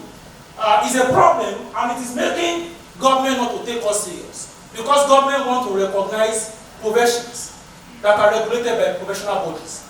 That's why doctors are relevant, pharmacists are relevant, nurses are relevant, dentists are relevant, because there are regulatory bodies regulating them. Now, our efforts on this is to ensure we have a draft legislation. I am a lawyer. Now, I talk as a lawyer. I know there is nothing possible when there is no legal framework. We need to go to the level of having a legislation that can be like a 0B, that we can have maybe at AAPS level, so that when we have this, we can use the legislation to do advocacy with National Physiological Society, so they can push in their country with the lawmakers on how to have a bill to make physiology a profession, not just a module in training of other programs. So having a legislation that can be used for advocacy in country is very, very important towards making physiology a profession. The third is the lack of benchmarking, and that's why I've talked about this problem before. So what have we done? Now we have what we call Physiological. For the first time in Africa, we are having a curriculum called Physiology Curriculum for African University. It is my baby child. Let me put it that way. I appreciate the support of Professor Faadiel. So now, even though it was my brainchild, but it has now been handed over to AAPS. I have removed my hand. I have handed it over to my boss at AAPS. So AAPS is now to coordinate the issue of physiology curriculum in African universities. So that means we are taking a step. We have ensured that we have a curriculum that we can use in Africa, that we can call African Physiology Curriculum. Now, we have the issue of omnibus training without specificity. This one is addressed by the curriculum. The issue of insufficient practical skills. This one is addressed by the curriculum as well. The curriculum is solving a lot of problems.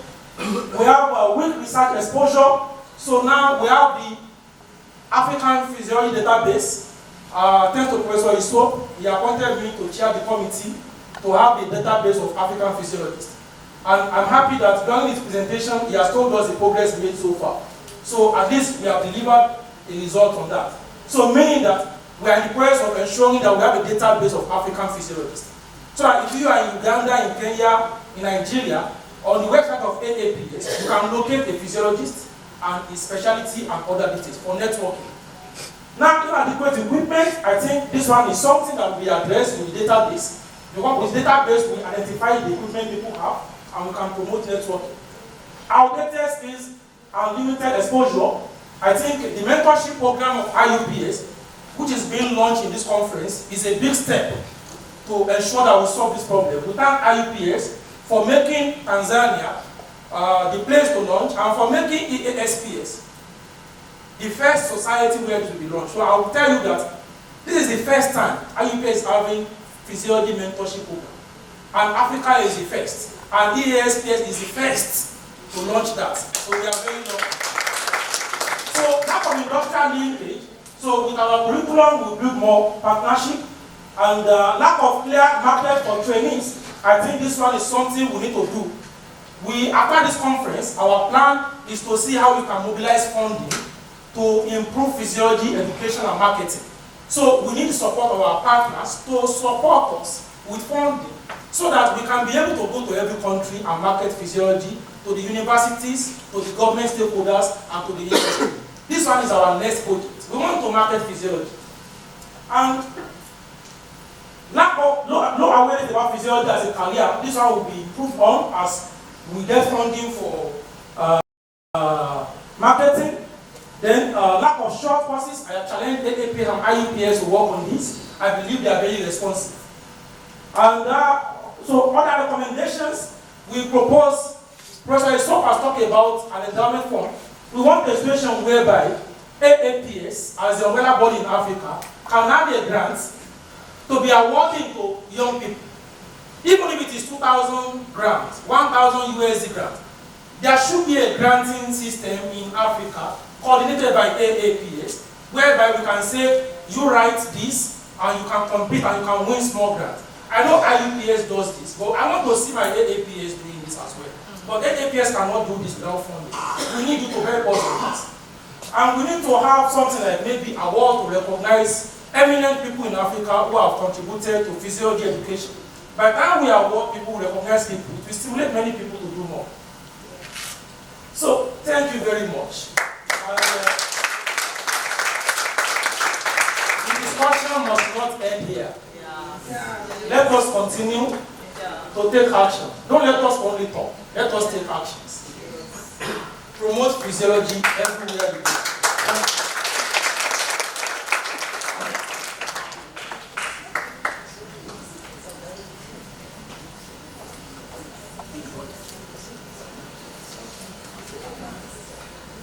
Now that is passion.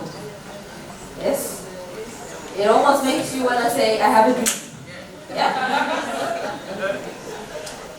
But that is the passion that is in this room, and I'm so glad I was at the back and I didn't see anyone praying for us. So that's a very good sign. We're all attentively listening. So while I still have your energy up, I won't bore you. I'll welcome the next speaker for the next plenary too. Professor Emeritus, right? That's right. Oh, sorry, I left my mother tongue. Okay. Professor Susan from the University of Liverpool. Round of applause for her.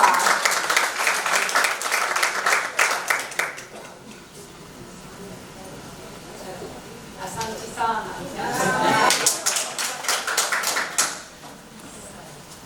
It's really great to be here. I mean, I've enjoyed all the process. It's interactive virtually, but nothing beats being here, seeing you, smiling, interacting, and sharing knowledge and passions. And I thought I was a passionate person until I heard that last talk. So I'll try not to be too boring. Okay, so could I have the slides on, please? So that's what I'm going to be talking about in 5 minutes.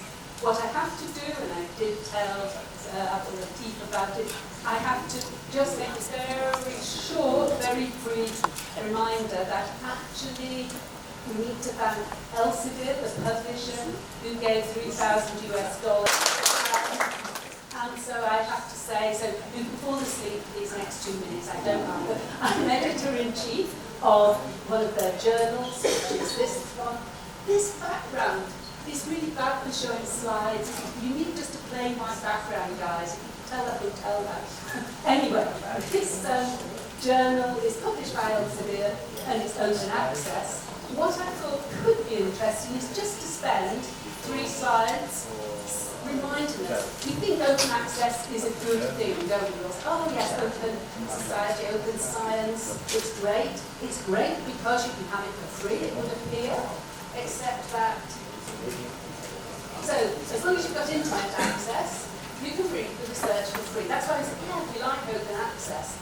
And publishers, like us here, charge an article publishing charge, which covers the expenses of making it look like a proper journal and all nice and doing the peer review, etc., etc. And these charges are paid by the authors now, by your institution, funding bodies, or other sources. So, yeah, it's a good thing, isn't it, open access? Or is it? So, national societies that have their own journals are actually now being really squeezed because the drop in subscription income has gone down and down and down.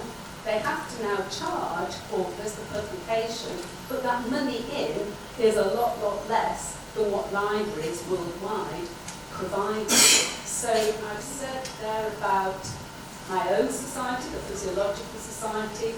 It owns the Journal of Physiology. They're losing subscription income, less money to support meetings and members.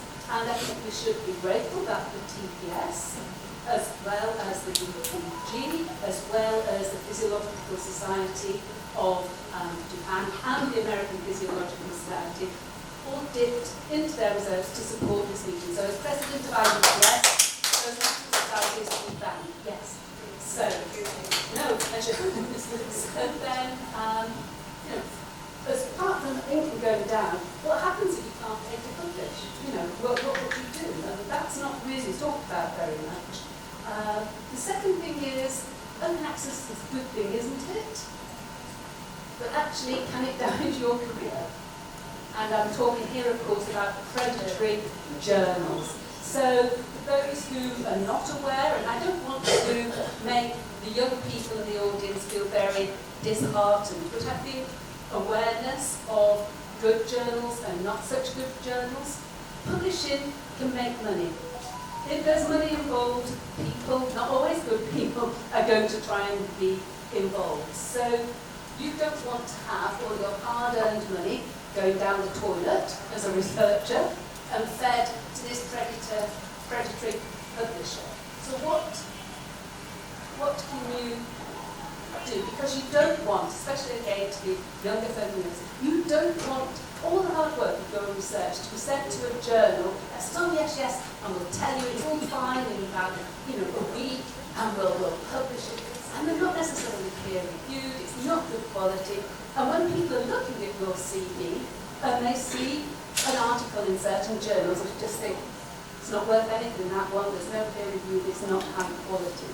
So what we can do is organisations or websites like this one, the thinkchecksubmit.org, and so think about where you're submitting, and then say, okay, I want to check it out. So go to places like this, the Directory of Open Access Journals, and see if where you're thinking about is a good open access journal. And that's really critical to not wasting your money, and then submit. And you get peer review, you may love it or hate it, but it's generally a positive for the system. So that was a thank you again to some of the people and organisations supporting the meeting. Let's get on to what makes me more passionate, which is the Myometrial. And what I want to do is remind, because I know not everybody can remember, their physiology and reproductive tract and childbirth. So let's start with some overview of smooth muscle and myometrium. Move on to excitation, contraction, coupling. I then want to talk about the uterine environment. So this moves more into research and the regulation of contractility by what I'm calling an intrinsic feedback mechanism. And then trying to translate this, because throughout the world there's still a lot of problems for women having babies. So, to remind you, it's amazing pregnancy. Women are amazing. They have this uterus, they don't have to use it for pregnancy, but when they do, it is amazing how it adapts, how it protects the fetus, and then of course how it delivers the fetus. This is not such a pretty picture, but this is a real live, well not live obviously, this is a real human uterus, and what you can see, this thickest layer here is the muscle layer, the myometrium. It's a really meaty organ, and it's smooth muscle. There's the endometrium, that's the lining that's shed during the menstrual cycle, and a cervix, hopefully keeping the baby in when you're pregnant. So, how does that look if we go to textbook knowledge? I said they're smooth muscle cells, so to remind you, it is a muscle, smooth muscle, but it doesn't have striations. So we have pigmented filaments, but not arranged striations. You have communication between the cells, the gap junctions that link the cells electrically and chemically, surface membrane, the pumps, exchangers, caveoli, and the intracellular organelles, including the cytoplasm reticulum, which is a store of calcium. What I want you to see is that is not a typo about how big in the pregnant uterus these cells are. They are huge. We tend to, when we teach physiology, and we talk about smooth muscle, we tend to think it's very small, delicate little things, you know. Actually, nothing beats the size of the pregnant uterine myocytes. 0.5 millimetre long. Really big, powerful cells. Now, Liverpool Women's Hospital, where my lads are for work, it's quite easy to get myometrial biopsies because there's lots of caesarean sections performed. So obviously with informed consent and with ethical committee approval, lots of women in Liverpool will say, yes, of course you can have a tiny bit of myometrium for research. So that's a really great resource, thousands and thousands every year. And what you can do from that, obviously, is dissect them. You can do smaller or larger organ bank type studies, measuring force. You can do it very tiny. You can load the strips to measure intracellular calcium or pH. We can have humans, but also rodent models to work on. I'll say just a tiny bit about some novel agents from nature, because I know that is of interest to some people in this audience. We can dissect out, when I say we, what I mean is younger postdocs who've got good motor control still, yes, they can dissect out from these biopsies the blood vessels and study those in myographs. Or we can take that and we can digest it with enzymes to get to the single cell level. Here's one loaded with a calcium sensitive indicator. And what I like is even down to the single cell, we've got a mini uterus. It has a rise of calcium and it contracts as long as it's freshly dissociated. So it's a reasonable tissue to work with. There's a variety of many other methods, which we don't do all of them, but we do quite a few, especially electrophysiology on those single cells. So, my take-home message is that these are powerful, active cells, myogenic or spontaneously active. So I can take out those pieces of uterus from the woman, the rat, the mouse, put it in an organ bag, treat it kindly, and they will contract spontaneously. I don't need nerves, I don't need hormones. So the activity is myogenic, it comes from the muscle itself. And so they're spontaneously active. Nerves and hormones can alter that pattern, but they're not essential. And that's just showing a group of myocytes in the bundle there, and you can label them, as I've said, you can load them with calcium indicators. For those of you who do electrophysiology, you can see the very large inward currents these cells produce. So that's calcium going into the cells, producing that large current. And you're looking there at the calcium within that internal organelle, the sarcoplasmic reticulum. And you can see it's close to the membrane, and there's lots of calcium in there, ready to help contraction. So I've talked about that large calcium current. I want to say that it's an L-type calcium channel. So the voltage-sensitive ones, you can block the channel with drugs like nifedipine, which are used in medicine. So here's a voltage-clamped cell. You depolarize. What you see, if you've loaded it with the calcium-sensitive indicator, is this rise in calcium. And there's the calcium current associated with that calcium entry.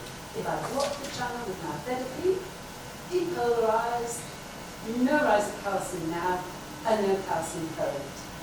If I'm looking at contraction or intracellular calcium, you can see it goes nicely until you block the calcium channels. So A1 importance of calcium channels in myometrium for their activity. This is another bundle of smooth muscle cells loaded with the indicator, and I want to just emphasize the importance of EC coupling, membrane potential calcium force. So this one will see different activities. So those are the calcium transits you're looking at, different amounts, and that's because the amount of action potentials being fired is being changed. So now we've got the changes in electrical activity, which are needed for calcium transients, and they are in turn what gives you the output, which is contractions. So if you want to alter contractions of the uterus, you have to alter the electrical activity. I said already that you can change that with nerves and hormones. So oxytocin, for example, would be a stimulant there. But the uterine environment can also act to inhibit. And it's this that I think is quite an important factor in childbirth that we haven't given much attention to. So the uterine environment can change excitability and the effects of stimulants. Just for completeness then, the uterus goes from being largely quiescent to contractile. We still don't know all the secrets of what brings it about, that we go, but we do know we need coordinated contractions for delivery. The myocytes get more depolarized, and the cells connected through the gap junctions, more gap junctions, more communication, more coordinated contractions. Labour. Even if English isn't the first language, labour means to most of us hard work, isn't it? Hard labour we want to avoid, but that's what your mothers did for you. They went mostly through labour. Isn't necessarily always hard, but it's a big effort. And so thank your mothers tonight, tomorrow, all they did for you back then. And what those contractions are doing is this pinker region here, cervix, and then making it thinner, and then they are taking it up so that we end up with a birth canal that is about 10 centimetres dilated. And that takes hours and hours of hard muscular work. So when I say the myometrium is a tough muscle, it is, it has to be. It's like undergoing a marathon. So, to summarise this introduction, no striations, but it's definitely still muscle, spontaneously active rhythmic smooth muscle, electrical activity and external calcium vital for contraction. The pattern of activity is regulated by excitation, contraction, coupling, and the switch to labour is gradual and multifactorial. So let's move on to the second part of the talk, looking at the effects of uterine environment and regulating contractility. So, the physiology of labour with a focus on myometrium. So there, this in pink here is the myometrium. See what I mean about that motor control? You see, so well, you know, there's a tremor there. And there is the placenta, which of course is interacting with the myometrial and the fetus via the umbilicals. There it is in more detail. And what I'd like to show you is how within the myometrium, of course, are the blood vessels that are needed for the placenta and the blood there. So what you have is a situation where during labour, these contractions are very strong.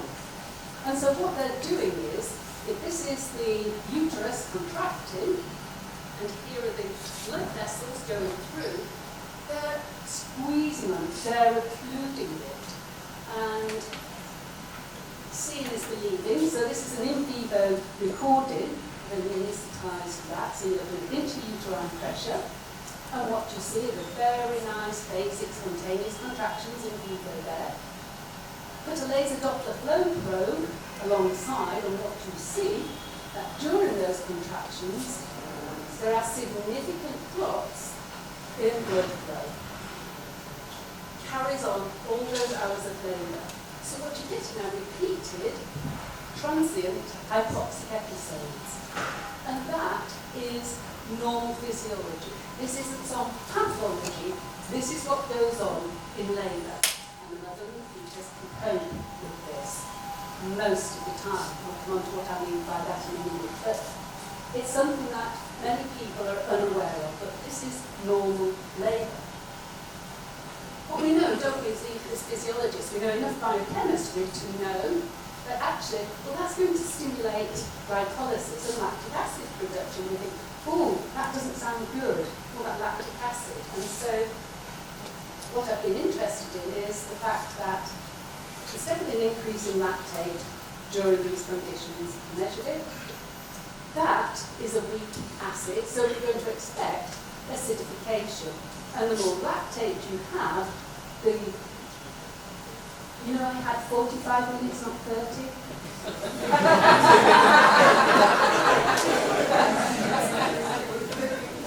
Yeah? But it was 45 minutes, yeah? In the program.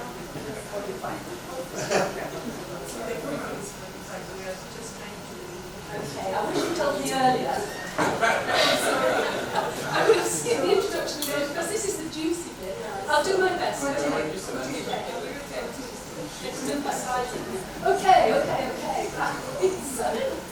This is sad.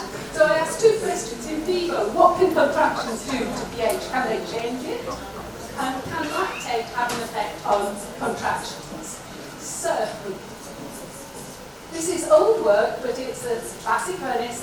So it's what we're doing is, again, in vivo work, looking at those regular contractions and measuring the intracellular pH during a contraction. And what we found when we did those measurements is that in vivo, during a single contraction, you can see acidification. In vivo, single contraction, pH is changing. So the next question was, can lactate reduce the contractions? And here the work of a PhD student, Jackie, showed there's now in vitro lovely spontaneous contractions, add lactate, they're certainly decreased, make it more physiological, add oxytocin, there's the stimulation, but lactate still reduces force. And there's the mean data within the physiological range, lactate will decrease contractions, even with oxytocin. How is it doing that? So you can imagine two mechanisms with lactate. One is its metabolic effects, and we're actually knowing more and more about how lactate and transporters can have metabolic effects, or it's doing it because it's a weak acid. So, if we've got a weak acid in lactate, let's try and null that pH change. By that I mean, you can add a weak base. If you add those together on that seesaw, you will get no pH change. The ladies in the room look very concerned here. Is it okay for me to carry on? There is one who is missing, so we will... Oh, great! I'll take a breath. Wipe the sweat off. Okay, so I hope I explained that clearly. the base at the same time, you don't get a pH change. So let's do that. We've done that by adding ammonium chloride along with lactate. And what we see now is that without a pH change, there's no change in the contractions. In other words, it's the acidity, not the metabolic effects of lactate that are affecting contractions. So lactate acidifies and reduces force in the myometrium. As physiologists think, well, that's no good. What's the mechanism of that? How does the acidification do that? And for that, we go back to EC coupling. Simultaneous recordings of membrane potential and force now, lovely trains of action potentials, but if you acidify, hyperpolarization, they stop, and so do the contractions. So from that we conclude that acidification hyperpolarizes, inhibits action potentials, that reduces calcium currents, calcium entry, and reduces force. So that's the conclusion from that. That then led me to put together this, what I'm calling an endogenous feedback mechanism. So you've seen already the contractions, nice contractions. You know that actually they reduce blood flow. You've seen that. That produces hypoxia and increases lactate. That will decrease pH, you've seen that, and in turn, you've seen that will reduce contraction. As the contraction reduces, that squeeze on the blood vessels will also reduce. So now, the blood flow will start to increase, it will wash out the lactate, restore the pH, vessels dilate, so you're back to normoxia, and you're ready for the next strong contraction. And we have to go through this cycle many, many times.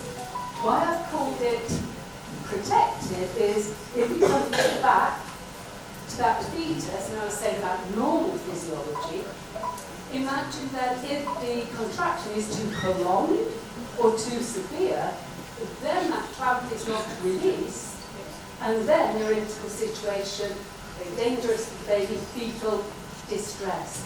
So by having this mechanism that goes to a peak of contraction and then causes relaxation, I think is very protective during labour. So, the normal labour associated with repeated hypoxia, lactic acid, lactate important, and a feedback mechanism. So, the final part of the talk is about translation. And why I think this is important is, I think, very obvious probably to everyone in this audience. There's lots of problems worldwide associated with aberrant uterine contractions. Throughout the world, if contractions start too, let's just say how enormous the problem is. If the contractions start too early, and this is the same whether you're in the UK, the US, throughout Africa, preterm delivery, and that, as you know, can lead to death and handicap. Not always, but there is the risk of that. So contractions start too early, bad news. But also the strength of contraction is really important. If the contractions aren't strong enough, then you have what's called a dysfunctional labour. The cervix won't dilate because it is that dilation that you need, and that's where you need the uterus to contract. If you're in most of the Western world and many areas of Africa, you will be fortunate enough to have access to a theatre, a surgical theatre, that can give you the emergency caesarean section, which will be the only way to deliver the baby. However, if you're not in those fortunate situations and you're miles away, this can kill women and their babies. So it's a real serious problem. As is, if you don't contract properly after delivery, because all that blood that was going to the uterus will hemorrhage out if you don't stop it with a strong contraction. So we need to be much better at predicting, preventing or treating problems caused by aberrant uterine activity. And guess what? Worldwide, this huge problem. How many drugs do you think we've got? Well, that's told you there, just one. Is it even a drug? No, sir. It's oxytocin. That is all you can do. Oxytocin works about half the time to stimulate. And I couldn't say in advance whether it will help your baby work. Just try it and see. I don't think it will do too much harm. So, if I'm standing here and say, oh, I have this rather failing heart, it's not very good, you say, it's okay, Sue. Look at these 50 drugs we can give you. We'll find the best one for you. Here, many years ago, I was there and my uterus was failing during childbirth. Oh, that's sad. Yeah, well, we'll try this. We've got this one drug, oxytocin. Try it. Might work, might not. We can't tell you in advance, and it may actually damage you, but let's do it anyway. And so that's what it's like to be a woman. And this is why sometimes, especially get older, we get grumpier. Because it's hard, right? Because women, they're not a rare creature, are they? So, angry old women, angry, surely angry about this. And if I was to get vaguely philosophical, let's ask the question: why don't we care as much about the organ that gives us life as we do the organs of life? Why, as societies worldwide, do we not really care about this? And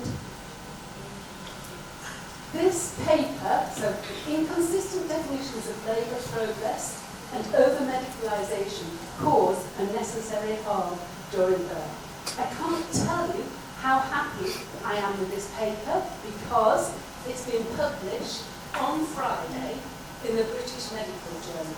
The world in its wide reads it.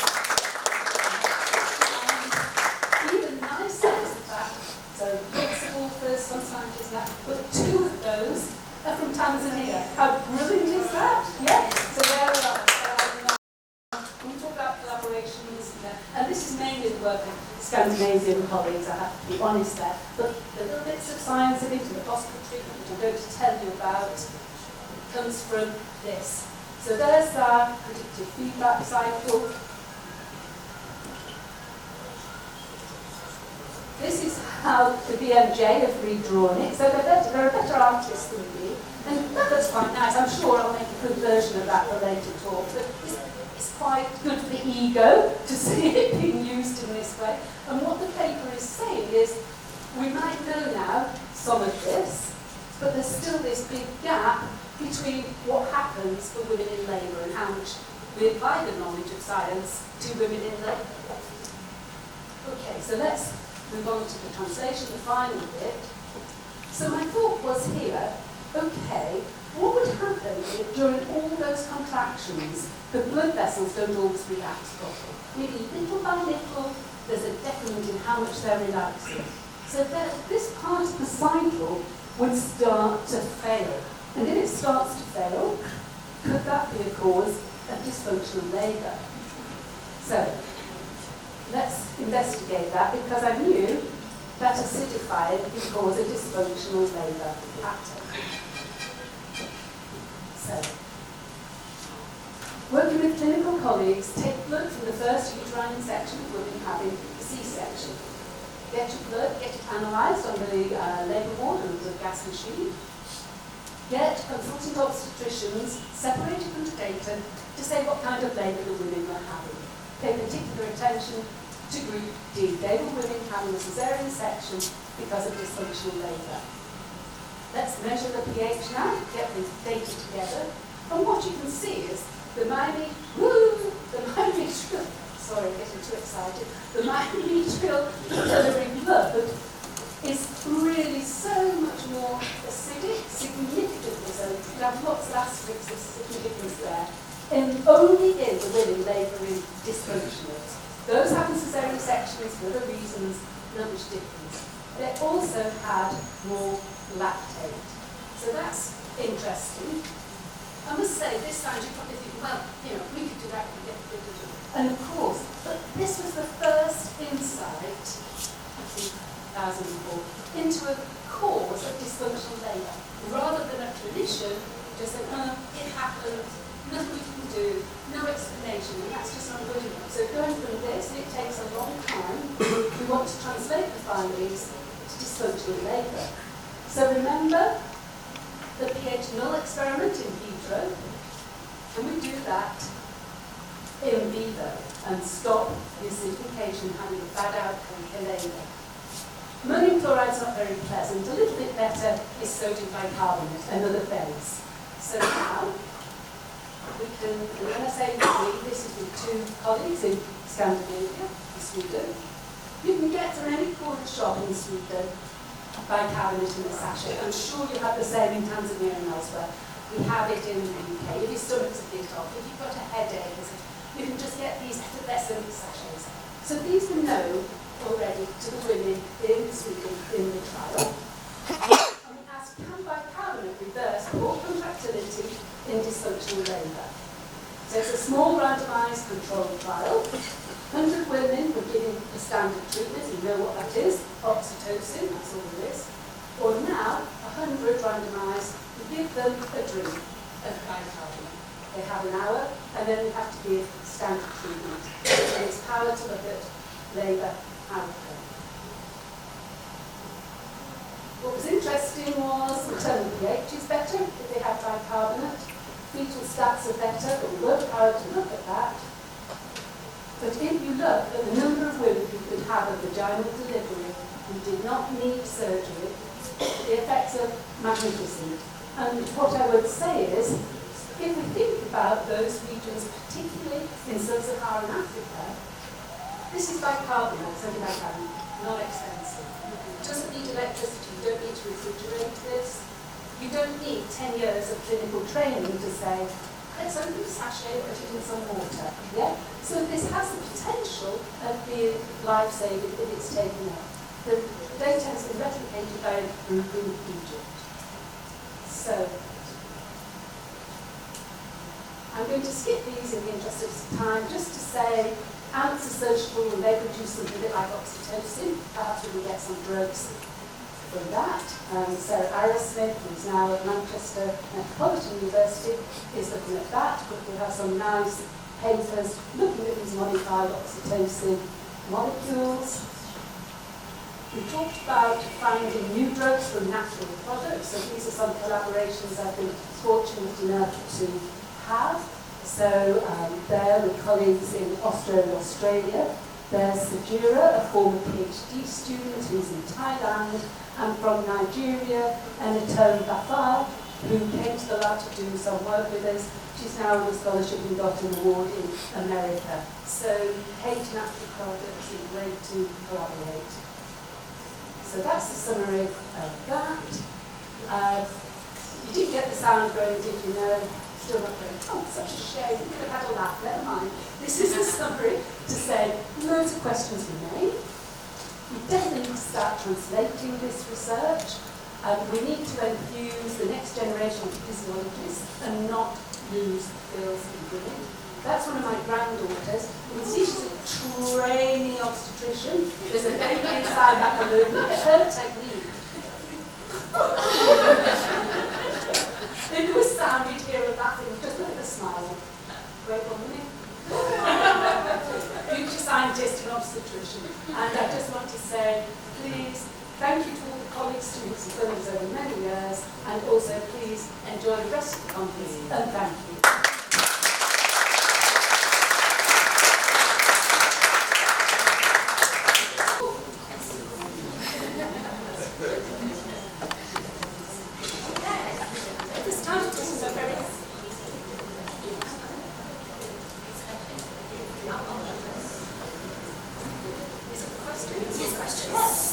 Happy to answer any questions, as long as they're easy.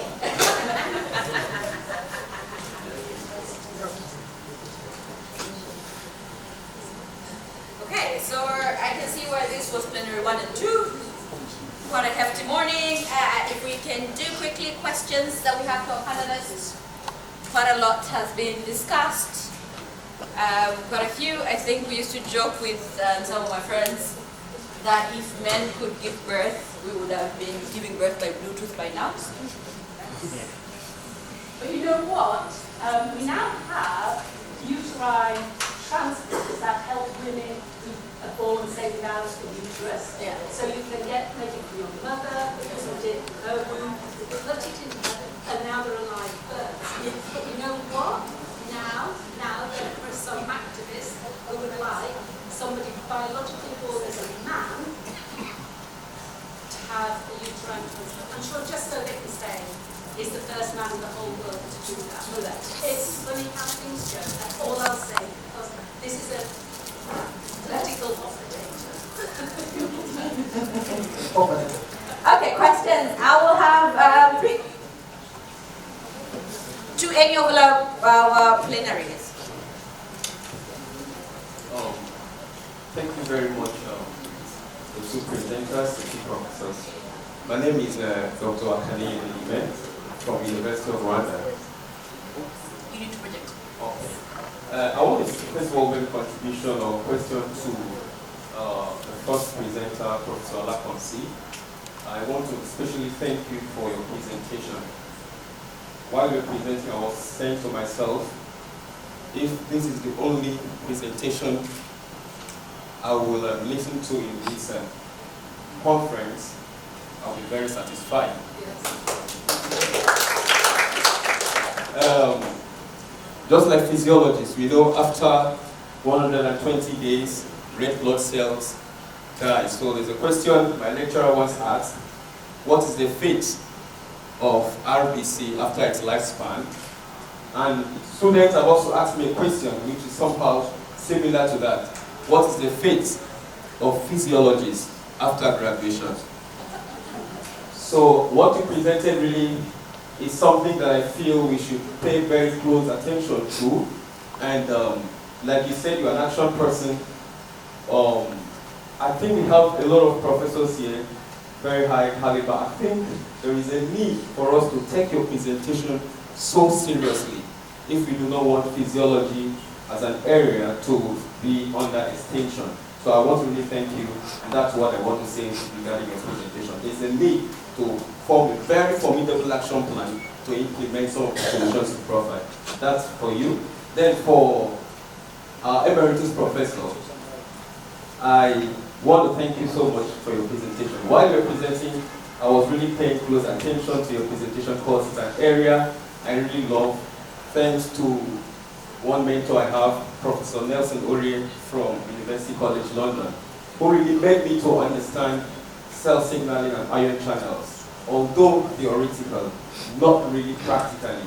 So I want to ask, what would you like to do for Africa? Because here we are talking about collaboration and how to strengthen physiology. What will you do to Africa? For instance, you know, we understand most of these concepts, the molecular mechanism, theoretically, and we are so passionate, and we know this is where research is actually for Africa, and we'll be happy if you can do that. Thank you. So I'm only one person and one map, but you can see already the tendency to collaborate and bring strengths, different strengths together. Oh, they can't hear your response.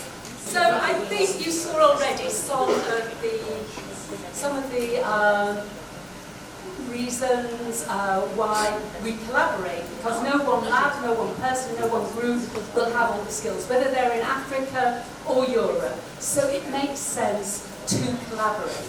Now, I think what you're saying to me is that probably more of the equipment and skills to do the high-end molecular studies lie within the US and Europe. So, okay, if that's the case, think about who to approach and write a good letter saying why you think what you've got is so important, whether it's the kidney disease, uterus frame. Oh, sorry, okay, it's okay. So that's one.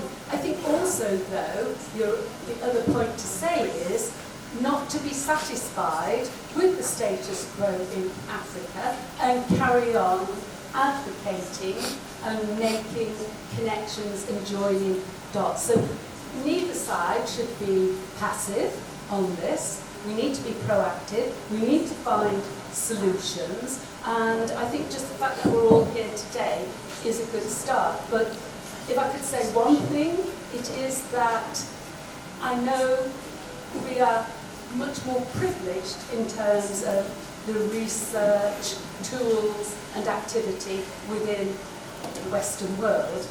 But that's not to say that they're finite and there's room in every lab, there's enough resource, because it's always competitive. it's always competitive.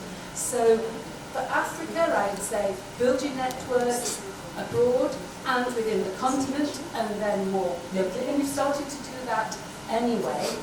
Think about what research questions need answers at the molecular level, so that I get an email from you, and oh, that's really interesting. And then I'm more likely, aren't I, to then think, well, where could we get some funding from this? How can I get this guy over into the lab for training? So it needs a partnership. So these are profound words. I think they do reflect the pragmatic reality that I mean, several approaches and goodwill and hard work, and some work. Thank you, Prof. We do understand these questions are very pregnant here. Okay, I have another question here. Thank you to presenters, Professor Alagbonsi, Professor Abdullateef. Okay, Professor Abdullateef, thank you for that good presentation. It's a wake-up call. And I believe from this conference, we not just talk, there's going to be action. And you mentioned something about mentorship, which you just make me slide to the side of Professor Susan. I, for one, I am into smooth muscle contractual research, especially in relation to reproduction. I'm working with couples evolution, and we're looking at to tackle erectile dysfunction. I have been wary of going into female reproduction because I understand how complicated and complex it can be. So I'm fascinated by what you have just presented. And also in that spirit, I want to be open for mentorship. And just like Professor Alagbonsi said, I want to be the first person that will benefit from the mentorship from you. But if that's okay by you. Yeah, thank you. Then the second question is, you were mentioning something about the administration of bicarbonates to tackle Myometrial lactic acidosis. Yes. I don't know at what stage it is, whether it's now a clinical practice, and if it's a clinical practice, for some of us that our wives, we are still expecting them to get pregnant. What do you advise? I don't know what stage it is in, and if it's already at the final stage, what do you propose? Is there a dosage? Do they start using that from pregnancy, hoping that at the point of labor contraction, it can now favor labor contraction? Yes. Thank you. So it's given to women who have that clinical diagnosis of dysfunctional labour.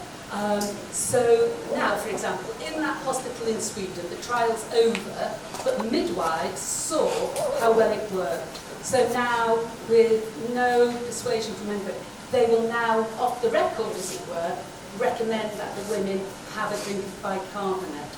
It's not, how can I say this politely? The world of obstetrics and childbirth is not very fast moving. And that's why this paper in the BMJ, which helps point some of that out in an analytical, not anecdotal, not in a dogma way, but points out some of those deficiencies in both guidelines and practice. And it's a rallying call for doing better. In that paper, the bicarbonate trials are mentioned, and I'm hoping because of the wide readership, more will try it. Because as I tried to say, getting 5 milligrams of bicarbonate, a teaspoonful, it's not expensive, it's not difficult, and it's safe. And I could criticise my trial quite easily. There was no taking into account of BMI or waist measurements. It was the same dose for all women. There was no repeating it, etc. So there's lots of ways you could improve on that trial. And coming back to something that Faadiel said, what about somewhere in South or West or East Africa having a go, doing a proper trial? It doesn't have to be huge, and it's not that expensive. So it isn't widely accepted. I hope it will become more so. If I believed in conspiracies, I would say no pharmacological company is excited about this, because what money can they make out of sodium bicarbonate? Nothing. That does not help. But more people that listen, that do the reading, I think it will spread. And as I say, it's not just our trial in Sweden. There's a group in Egypt 2 years later repeated it and got similar results. So that's really good news. Okay. To summarize for her, your first step of mentorship begins with you reading the paper. So I'm going to have 3 more questions. I only see 3 more hands. Well, this is just too many hands. I'm going to have 1, and then 1 from Prof, and I'm going to do the gender bias. I'm going to have a lady. Fine, I'll have yours as well. So 4 more questions, and then we'll close the session. So thank you very much for your presentations. I have a question to both of you. First, Professor Abdullateef, what do you think? There will be a long way until many Africans, many laboratories in Africa can have the same financial support than to build up the proper methods or something like this. I wonder what you think about developing an own profile. For example, in silico physiology, we are having severe lack of physiological modeling. And given all the data that are available and artificial intelligence, it could be worthwhile to add to the curriculum some IT knowledge. Because modeling is something where you don't need other expensive equipment, and it could be a chance to develop an own profile, which would be very helpful. Thank you very much. I'll just answer that question in a very brief way. So I think concerning what can be done on how to address the issue of where Africa is to where we wish to be. So it requires a lot of advocacy with the government body. When you look at the US system, for instance, the big funding in US research is from NIH. So the question is that, so do we have something like that in every country in Africa? For instance, when you look at Nigeria, we have TED. When you look at Rwanda, we have NCST, National Council for Science and Technology. Some countries have bodies, funding, but what is the process of the funding? It requires a situation whereby you must know the executive secretary of that organization before you can get grants. Some people get grant, they use it to buy a car, to build house, not even for research. So the process of getting the grant, the politics behind, and what the bodies stand for, and the time of the amount government is investing in such bodies is very minute. So everyone looks up to NIH to apply for grants in the US. It is because they have a system that supports research. So we need to go to the level of ensuring that the public, or maybe the governments, the policymakers, they have confidence in the kind of research we do so that they can invest into science. It's only that we can get to the level that the developing or developed countries are. So, but without that, we cannot rely 100% on foreign donors or foreign organizations for funding of our research in Africa. So we need to increase advocacy to make government invest in what we do. And concerning the modeling you have mentioned, it's a very good one. But the reality is that you cannot give what you don't have.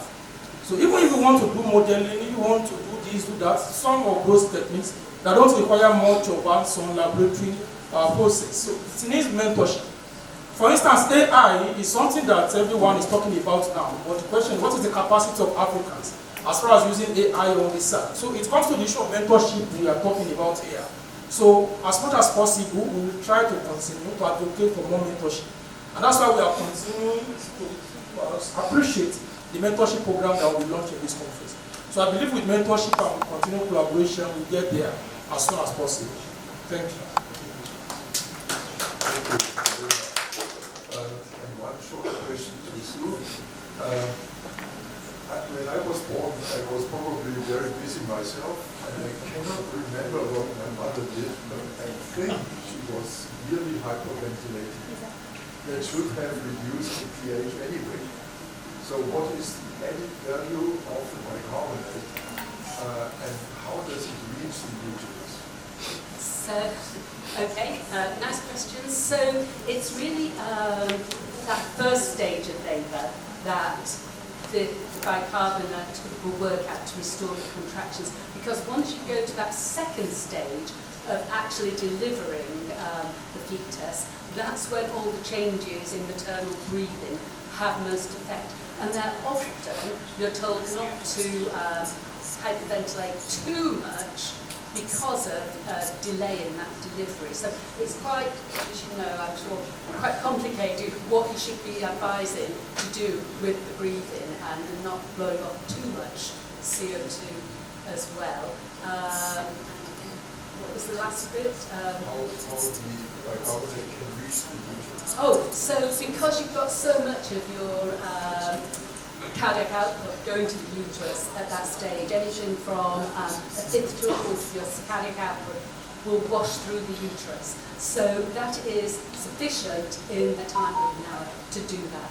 I mean, when I said that it wasn't the most sophisticated study, you know, you could think, well, should we give it IV? As soon as you start thinking IV, that's more training needed, etc. But also, you know, as a woman in labour, we've got so many indignities. Anyway, drinking, I think, is better than injecting. So, yeah, but thank you. Okay, I'm going to give 30 seconds. Questions should not be longer than 30 seconds. So thank you so much, Professor Susan. My question is to you, and I also thank you for the very enlightening presentation. My question is, should the sodium bicarbonate be, you said it is helpful to women with dysfunctional uterine contractions. So is it more on those who have prolonged labor or those who have precipitate labor? Like, where does it help? Or is it both? Yeah, I think I hope I said that it was for those with a clinical diagnosis of prolonged or dysfunctional labour. That's the group. It would not be, I don't think, helpful to women who have got a disproportionality between their pelvis or the size of the fetus.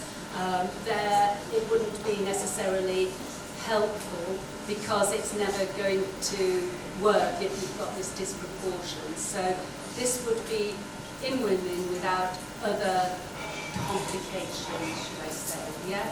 I mean, I think from Ethiopia, they are world famous for their fistula clinic, and a lot of that is because there was undernourished women and, dare I say, children, and they were not ready for childbirth. There was a lot of damage done, so Ethiopia has a worldwide reputation for fistula repair, but that's not the reason for the prolonged labour I'm talking about. So thank you for letting me clarify that.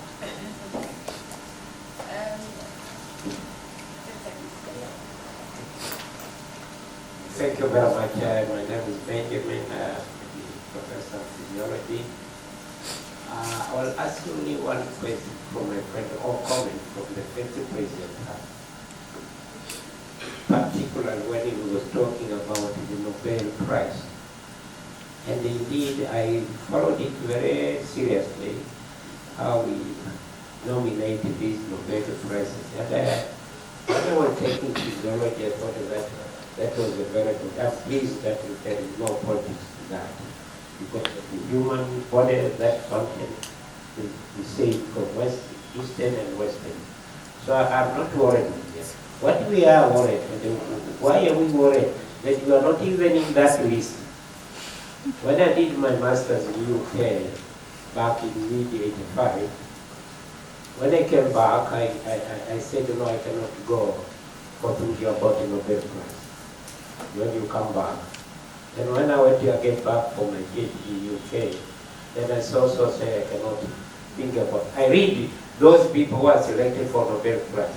Then I say I'm very far away. One, because when you write your research funding and you go to the ministry or you go to the library, they cannot give you that. They are thinking that you cannot do that. That is far. So when you compare what you are doing, what these people are doing, then you say the Nobel Prize is what for us. Yeah, sorry. Yeah. And so So I'm glad that you answered some of your questions in selected dozen of weaknesses, benchmarking role, and so on. And I'm happy now that you people are here, you can collaborate with them. For the second presenter, that's what we normally see, the level you are doing and the level that we normally teach our students. Positive feedback and negative feedback, that's all. Thank you.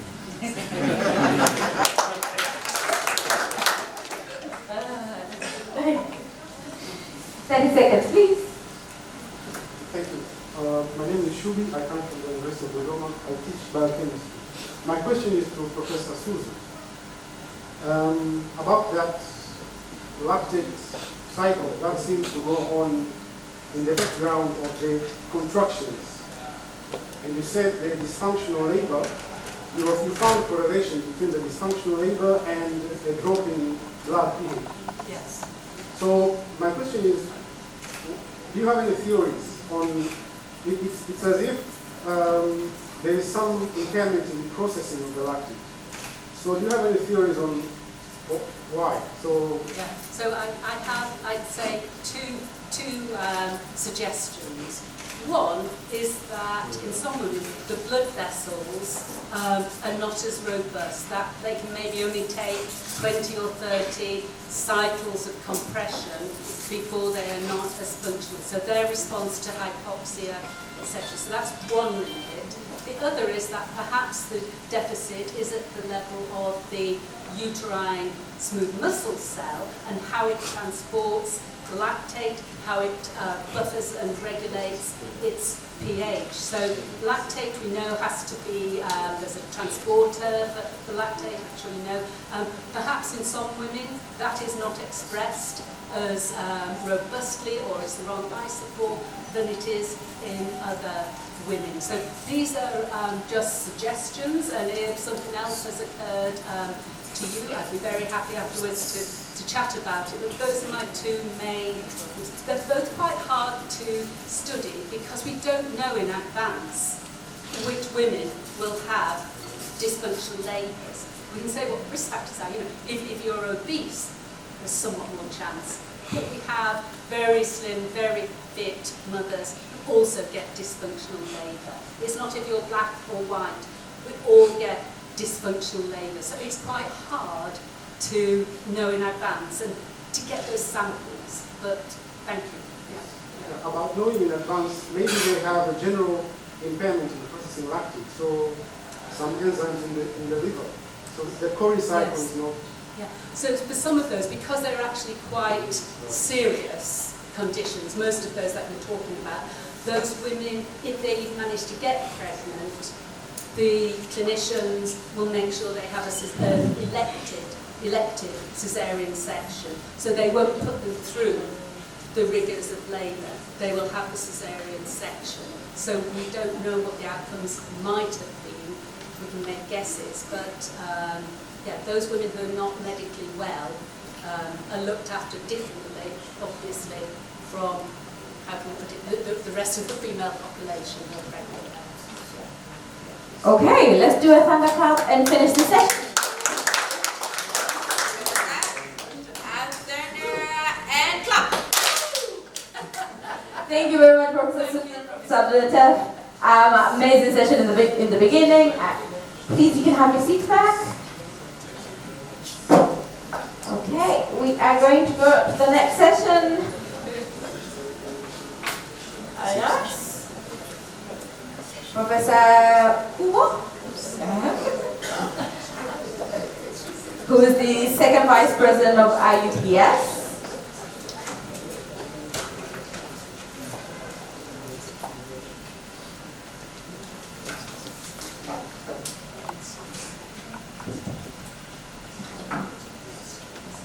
We have 30 minutes.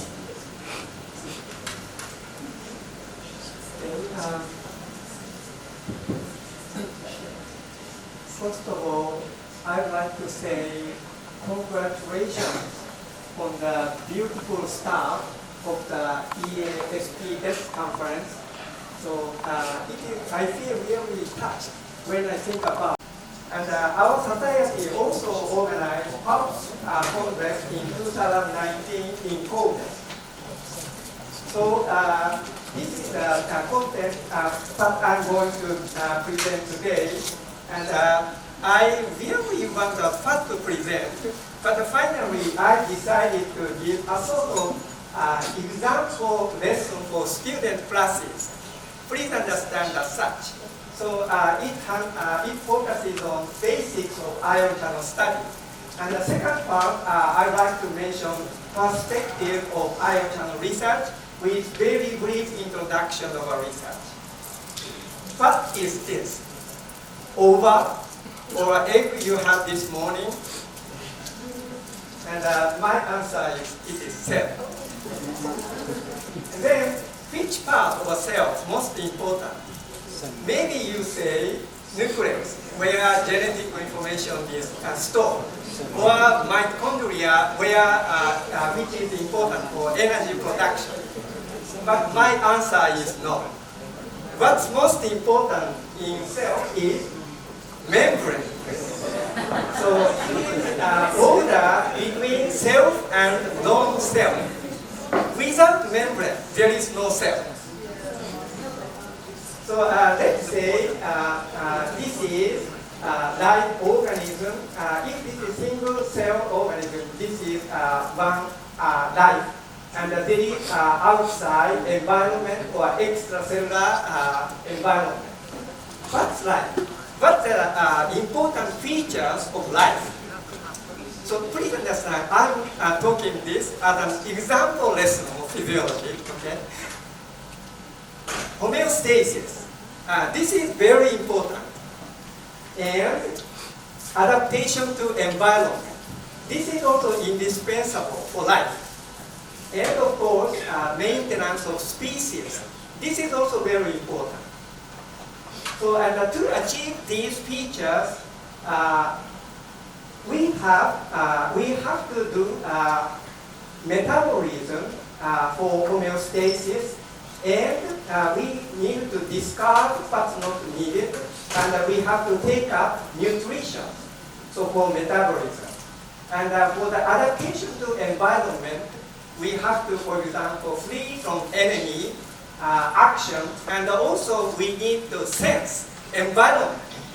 So input and output.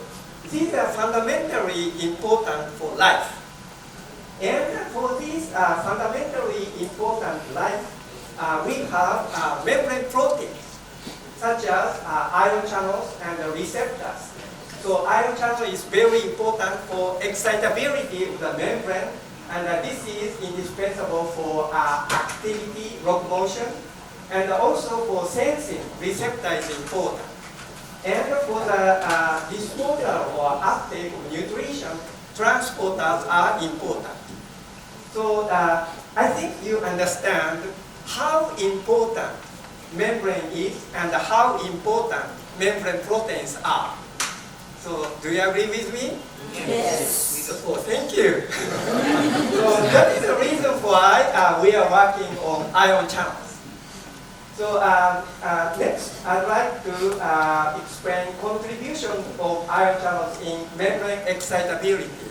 It is very well known Hodgkin-Huxley theory, and they recorded action potential from squid giant action. So action potential is something mysterious. From the resting potential, depolarization occurs, overshoot, and repolarize, and there is after hyperpolarization. And they tackled this mysterious action potential to know the mechanism of the action potential. And they did voltage clamp analysis to record membrane current and separated sodium-potassium conductance. And by mathematical equation, they found this equation fit the recorded current very well. So there are 6 voltage-dependent factors. And then they calculated 6 voltage-dependent factors at each membrane potential. So by getting these parameters, they got everything, And now they try to reconstitute the action potential in computer. So they successfully reconstituted the action potential. So by assuming sodium conductance and potassium conductance, which depends on membrane and the time. So and they did this work in 1950s and awarded the Nobel Prize Physiology or Medicine in 1963. So, but their achievement is truly great because they did it in 1950. They built, constructed their theory. So at that time, ion channel was no more than a notional hypothetical molecule to explain membrane excitability. So without knowing it, they built a very beautiful theory. So that's very important point, I think. This people now believe the presence of ion channels with a tau. And one more important thing is structure or image. And this is a very early stage image in 1980s by Nigel Alphin in UK. And this is nicotinic acetylcholine receptor. So also this is low resolution image. You can see ion permeating pathway in the center. So this is a proof of membrane protein with an ion permeation pathway. Nowadays, we have much better high-resolution images like this. So next, I'd like to explain about in vitro expression system for ion channel study. Why?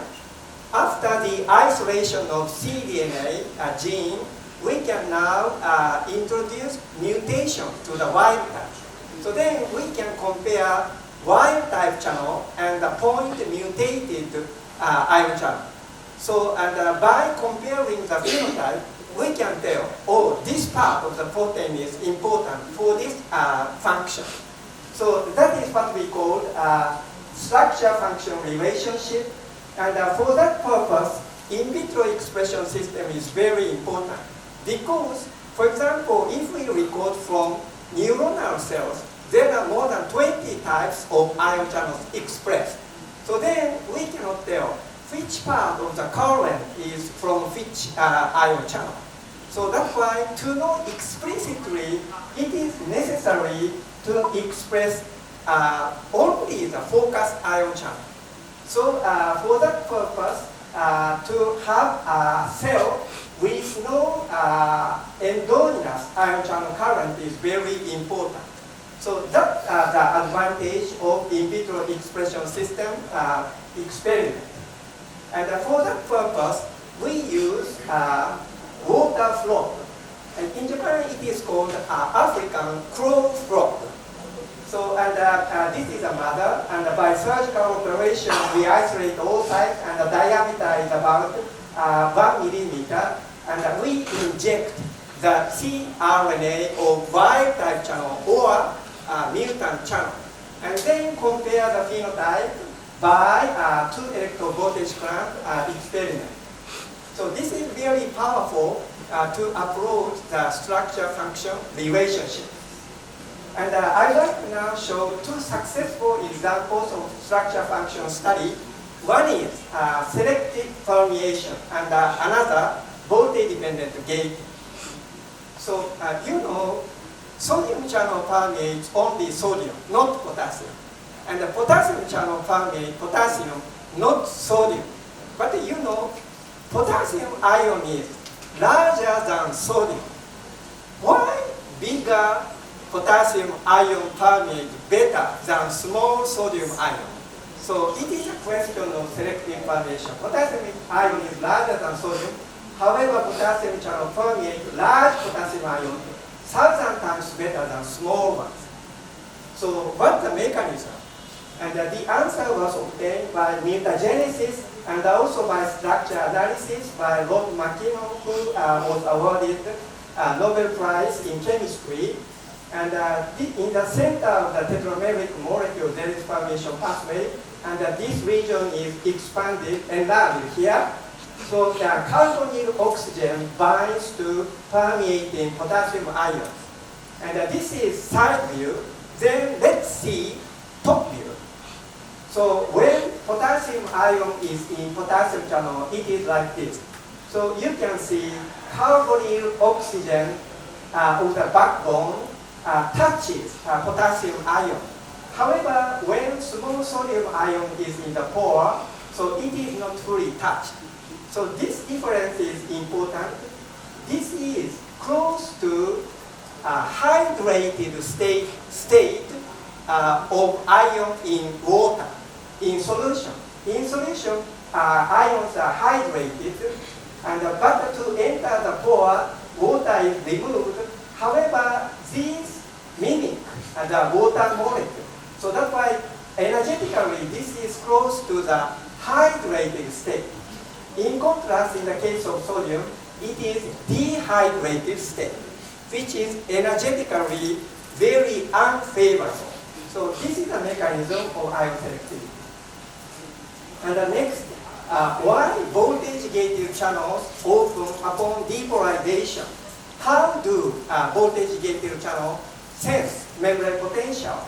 So it is also a fundamental question, and the answer was obtained by cDNA clone immediately after cDNA clone, because there is a very special transmembrane region which is rich in positively charged amino acid residues.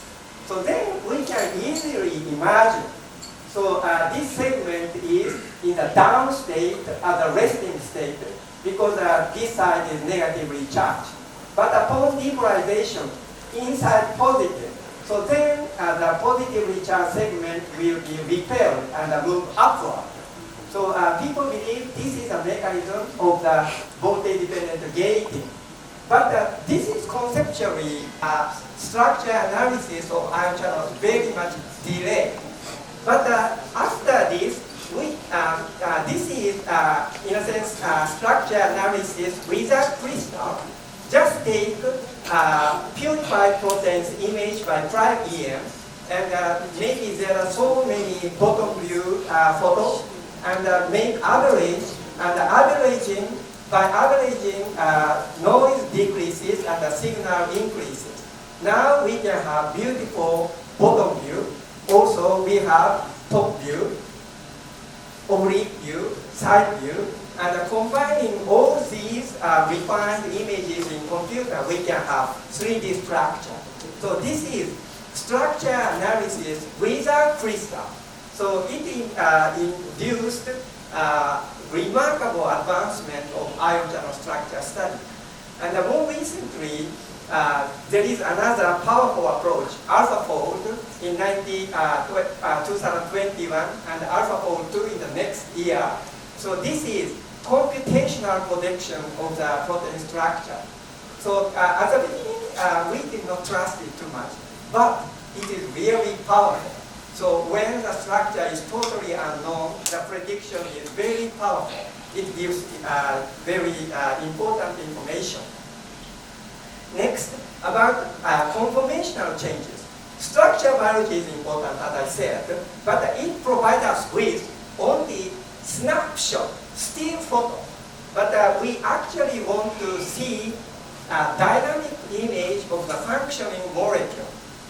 So for that purpose, of course, it is not possible to take the movie, but instead, people approach dynamic aspect by using various spectroscopic analysis of the physiologically.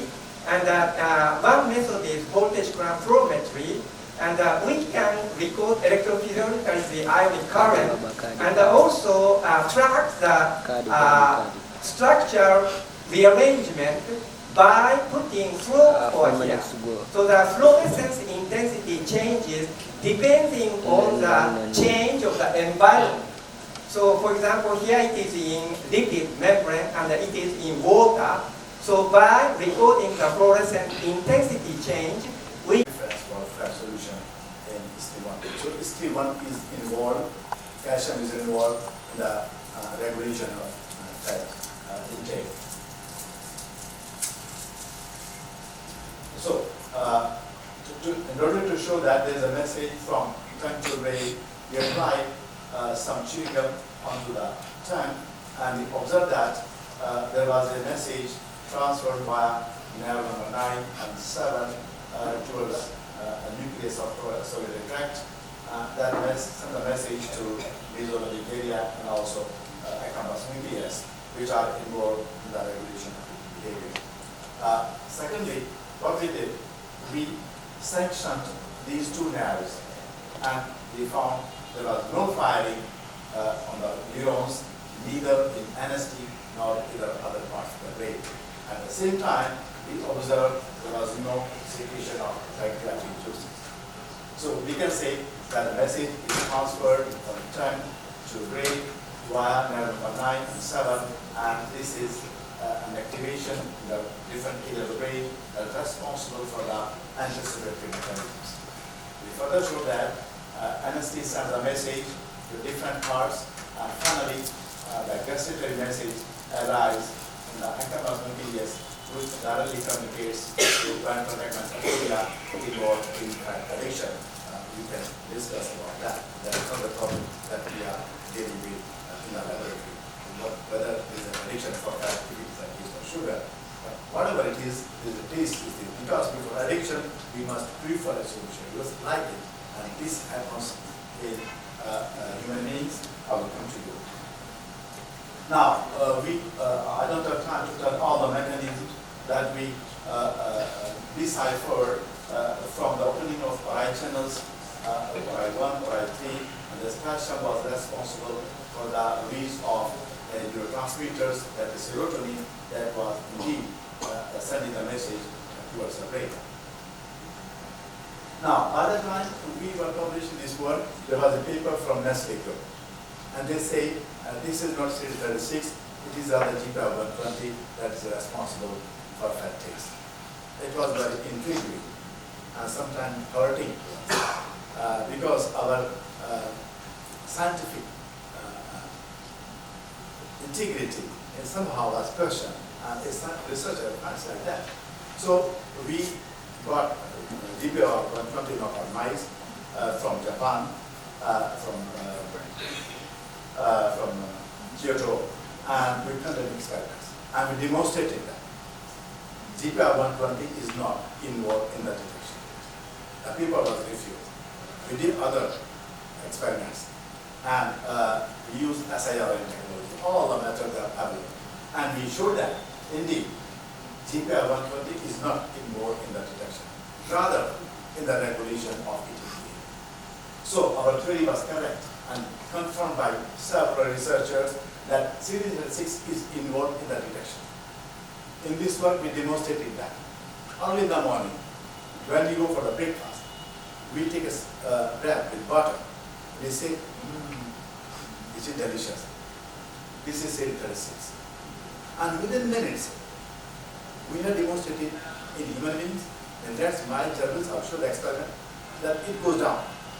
CD36 is in a lipid raft. As a man, fat is in contact with CD36, it leaves the rafts, and GPA120 comes up into the raft to increase eating behavior. When I ask you, you need another bread? If you want. I don't want. If you want. This is GPA120. So these two proteins are playing complementary roles, not opposite roles, to regulate eating behavior. So now we should come to the obesity. What happens? And you know very well that every day have 1%, every second.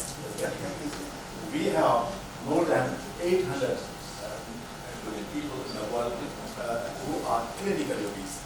They need surgical or medical treatment.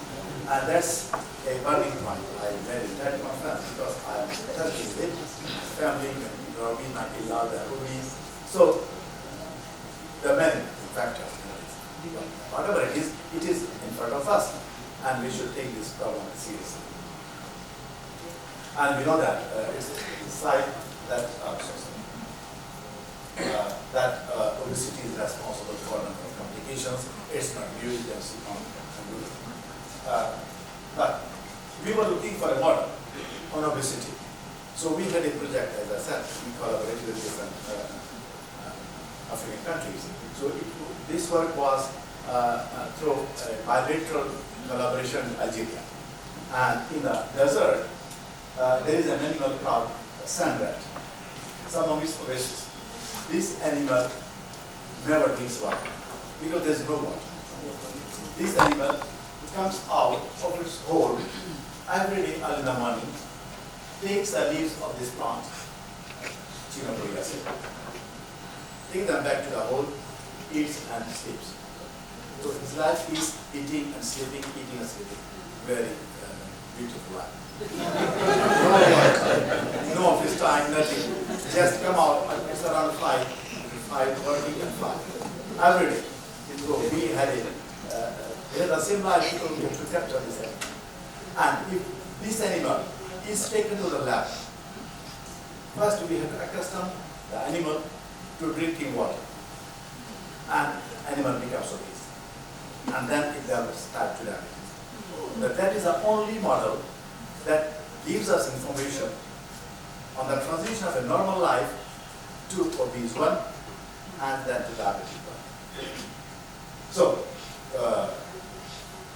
we do this animal, and you see here, if give this animal a feeder with 0.2% fat, it brings up to 3 days, so much the animal dies. And when you see here, the CD36 goes down in the tank of this animal when it develops obesity. There is no modification in alpha-glucose. Calcium signal is also changed. So, in this animal, we got 2 conclusions. That CD36 is evolutionarily considered as a fat taste candidate. Animal that never drank water, doesn't know what is fat, loves fat. And there is a decrease in its expression during obesity. Now, what happens in humanities?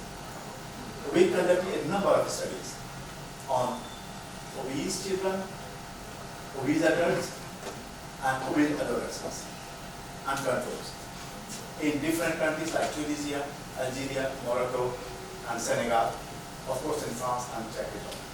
Because an obese in Algeria is different from an obese in France. We don't have the same eating pattern. Now, my postdoc has published a paper on Indian obese subjects who are vegetarians. They don't eat meat, still they are obese. So eating behavior is different. Do we have the same expression of CD36 in these animals, in these subjects? So we did a very simple experiment. We offered them 3 glasses of water. And we asked them to taste one by one. And asked, do you detect something? No. Increase the concentration of fatty acids in one of the feet. They don't know it's what we plan. And again, ask them like wine tasting. Same thing is there. Do you detect something? Yeah, we detect. So this allows us to determine the threshold for fat reduction. And we observe that the oral detection capacity for fat was decreased in obese subjects, and this decrease was proportionally related to the degree of obesity and eating behavior. Again, this proportional, which is inversely correlated, was very striking. Means we thought CD36 is going down as it was the case in Stellenboch. Then we did sleep, singing nicotine polymorphism from CD36 in these subjects. And we also studied hypermethylation of CD36. And we found that there was an association between decreased fat taste sensitivity and CD36 hypermethylation or genetic polymorphism, very particular sleep. So, then we thought these are good results, but what we do in the daily life? In the daily life, when we buy chips, we buy cheap supplies with a slogan, no fat. It is false.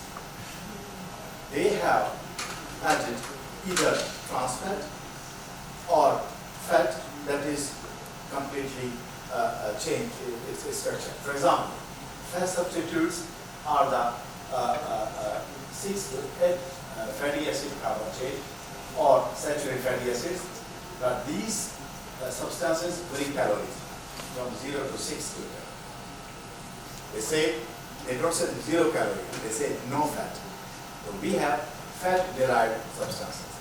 Or sometimes we use in these preparations lipid mimetics. They also bring calories. So these are the preparations are low calories, low taste. So the companies, they add some fragrance to attract your taste, like fatty taste, and you buy twice in place of buying one packet of chips. So it's more dangerous. We thought, let's come to this point. Low calories but high taste. So let's come to the conclusion of our work.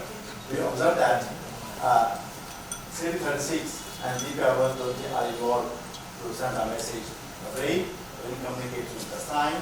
That releases some anorectic peptides that exert an effect on the brain and stops eating food. I mean, gives a sensation of fullness.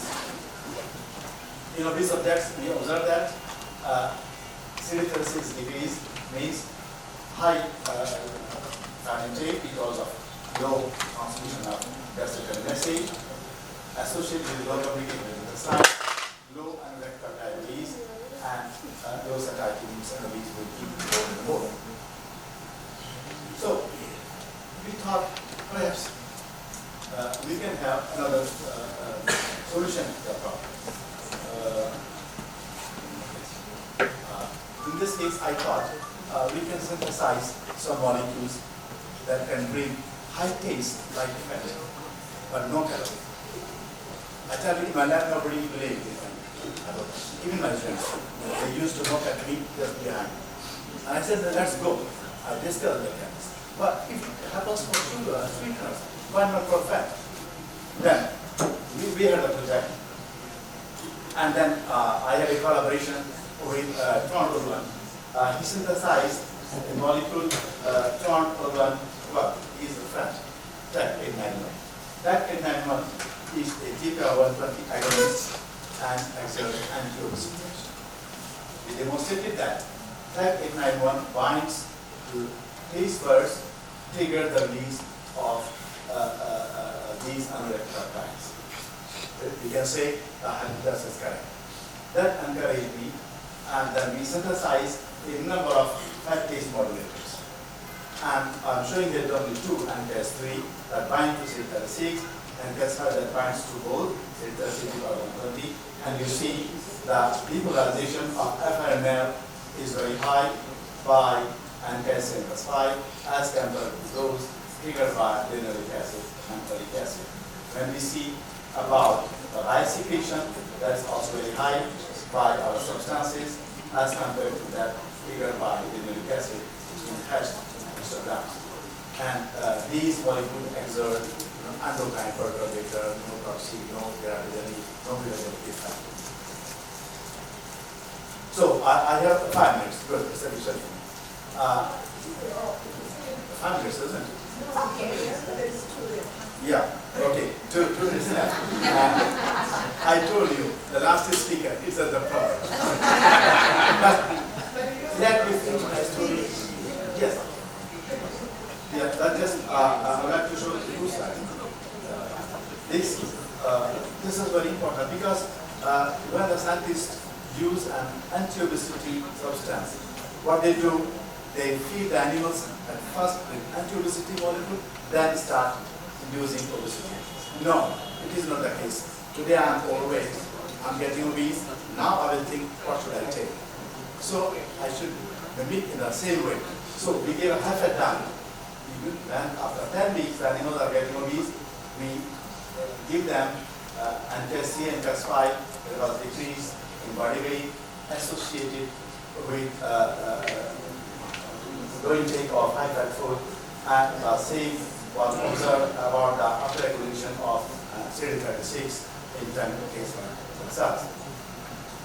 So it's about motivation to data. I don't have time, but let me come to this point about plants. Now we are working on plants, collaborating with African countries, and we also show you that ZZ-feed, which is ZZ-feed also exerts as fat-based modulator. This molecule, you see, has a homology with BISA.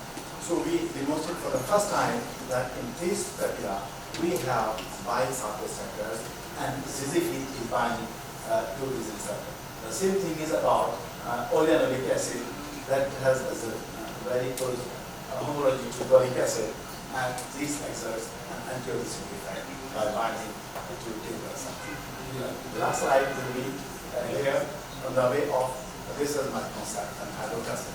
What I think that in the future, rather taking some anti-obesity drugs or doing some dieting, what we can do, we can have this kind of spray put in the pocket before lunch. I go to the toilet just with the pretext. I saturate my taste buds, come out, and I will say, yeah, food is delicious, but I will be in the fullness. For example, a friend of mine in Kinshasa, he prepared saka, very delicious, saturated fatty acid. I love it. I cannot say I cannot eat it because I'm getting obese. No. If I activate my pancreas receptors, I will appreciate saka, and I say, I'm very full, it's fine. So nobody's heard about it.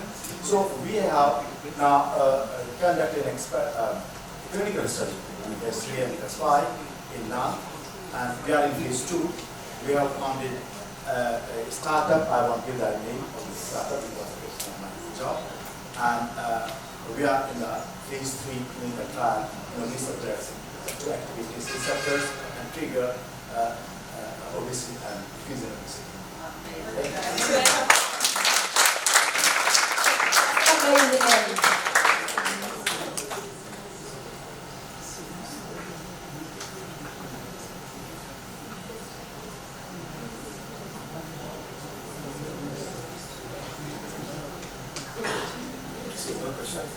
Well, no, we can't let you off easily. It's just we don't want to be between us and people eating. But after they eat. Well, when we eat, I have with only 2 persons. Yeah, they can ask the question, but there's only 2 yes. So after the eating, if there's any question that they haven't approached you personally over lunch, then we'll be having the next panel of questions. Yeah. But in the meantime, one more round of applause for Prof. We're going into the frontiers of the future, yeah? Emerging technologies and the startups. I know we can go. So the future is bright. We are breaking for lunch at the moment. We'll come back for our 2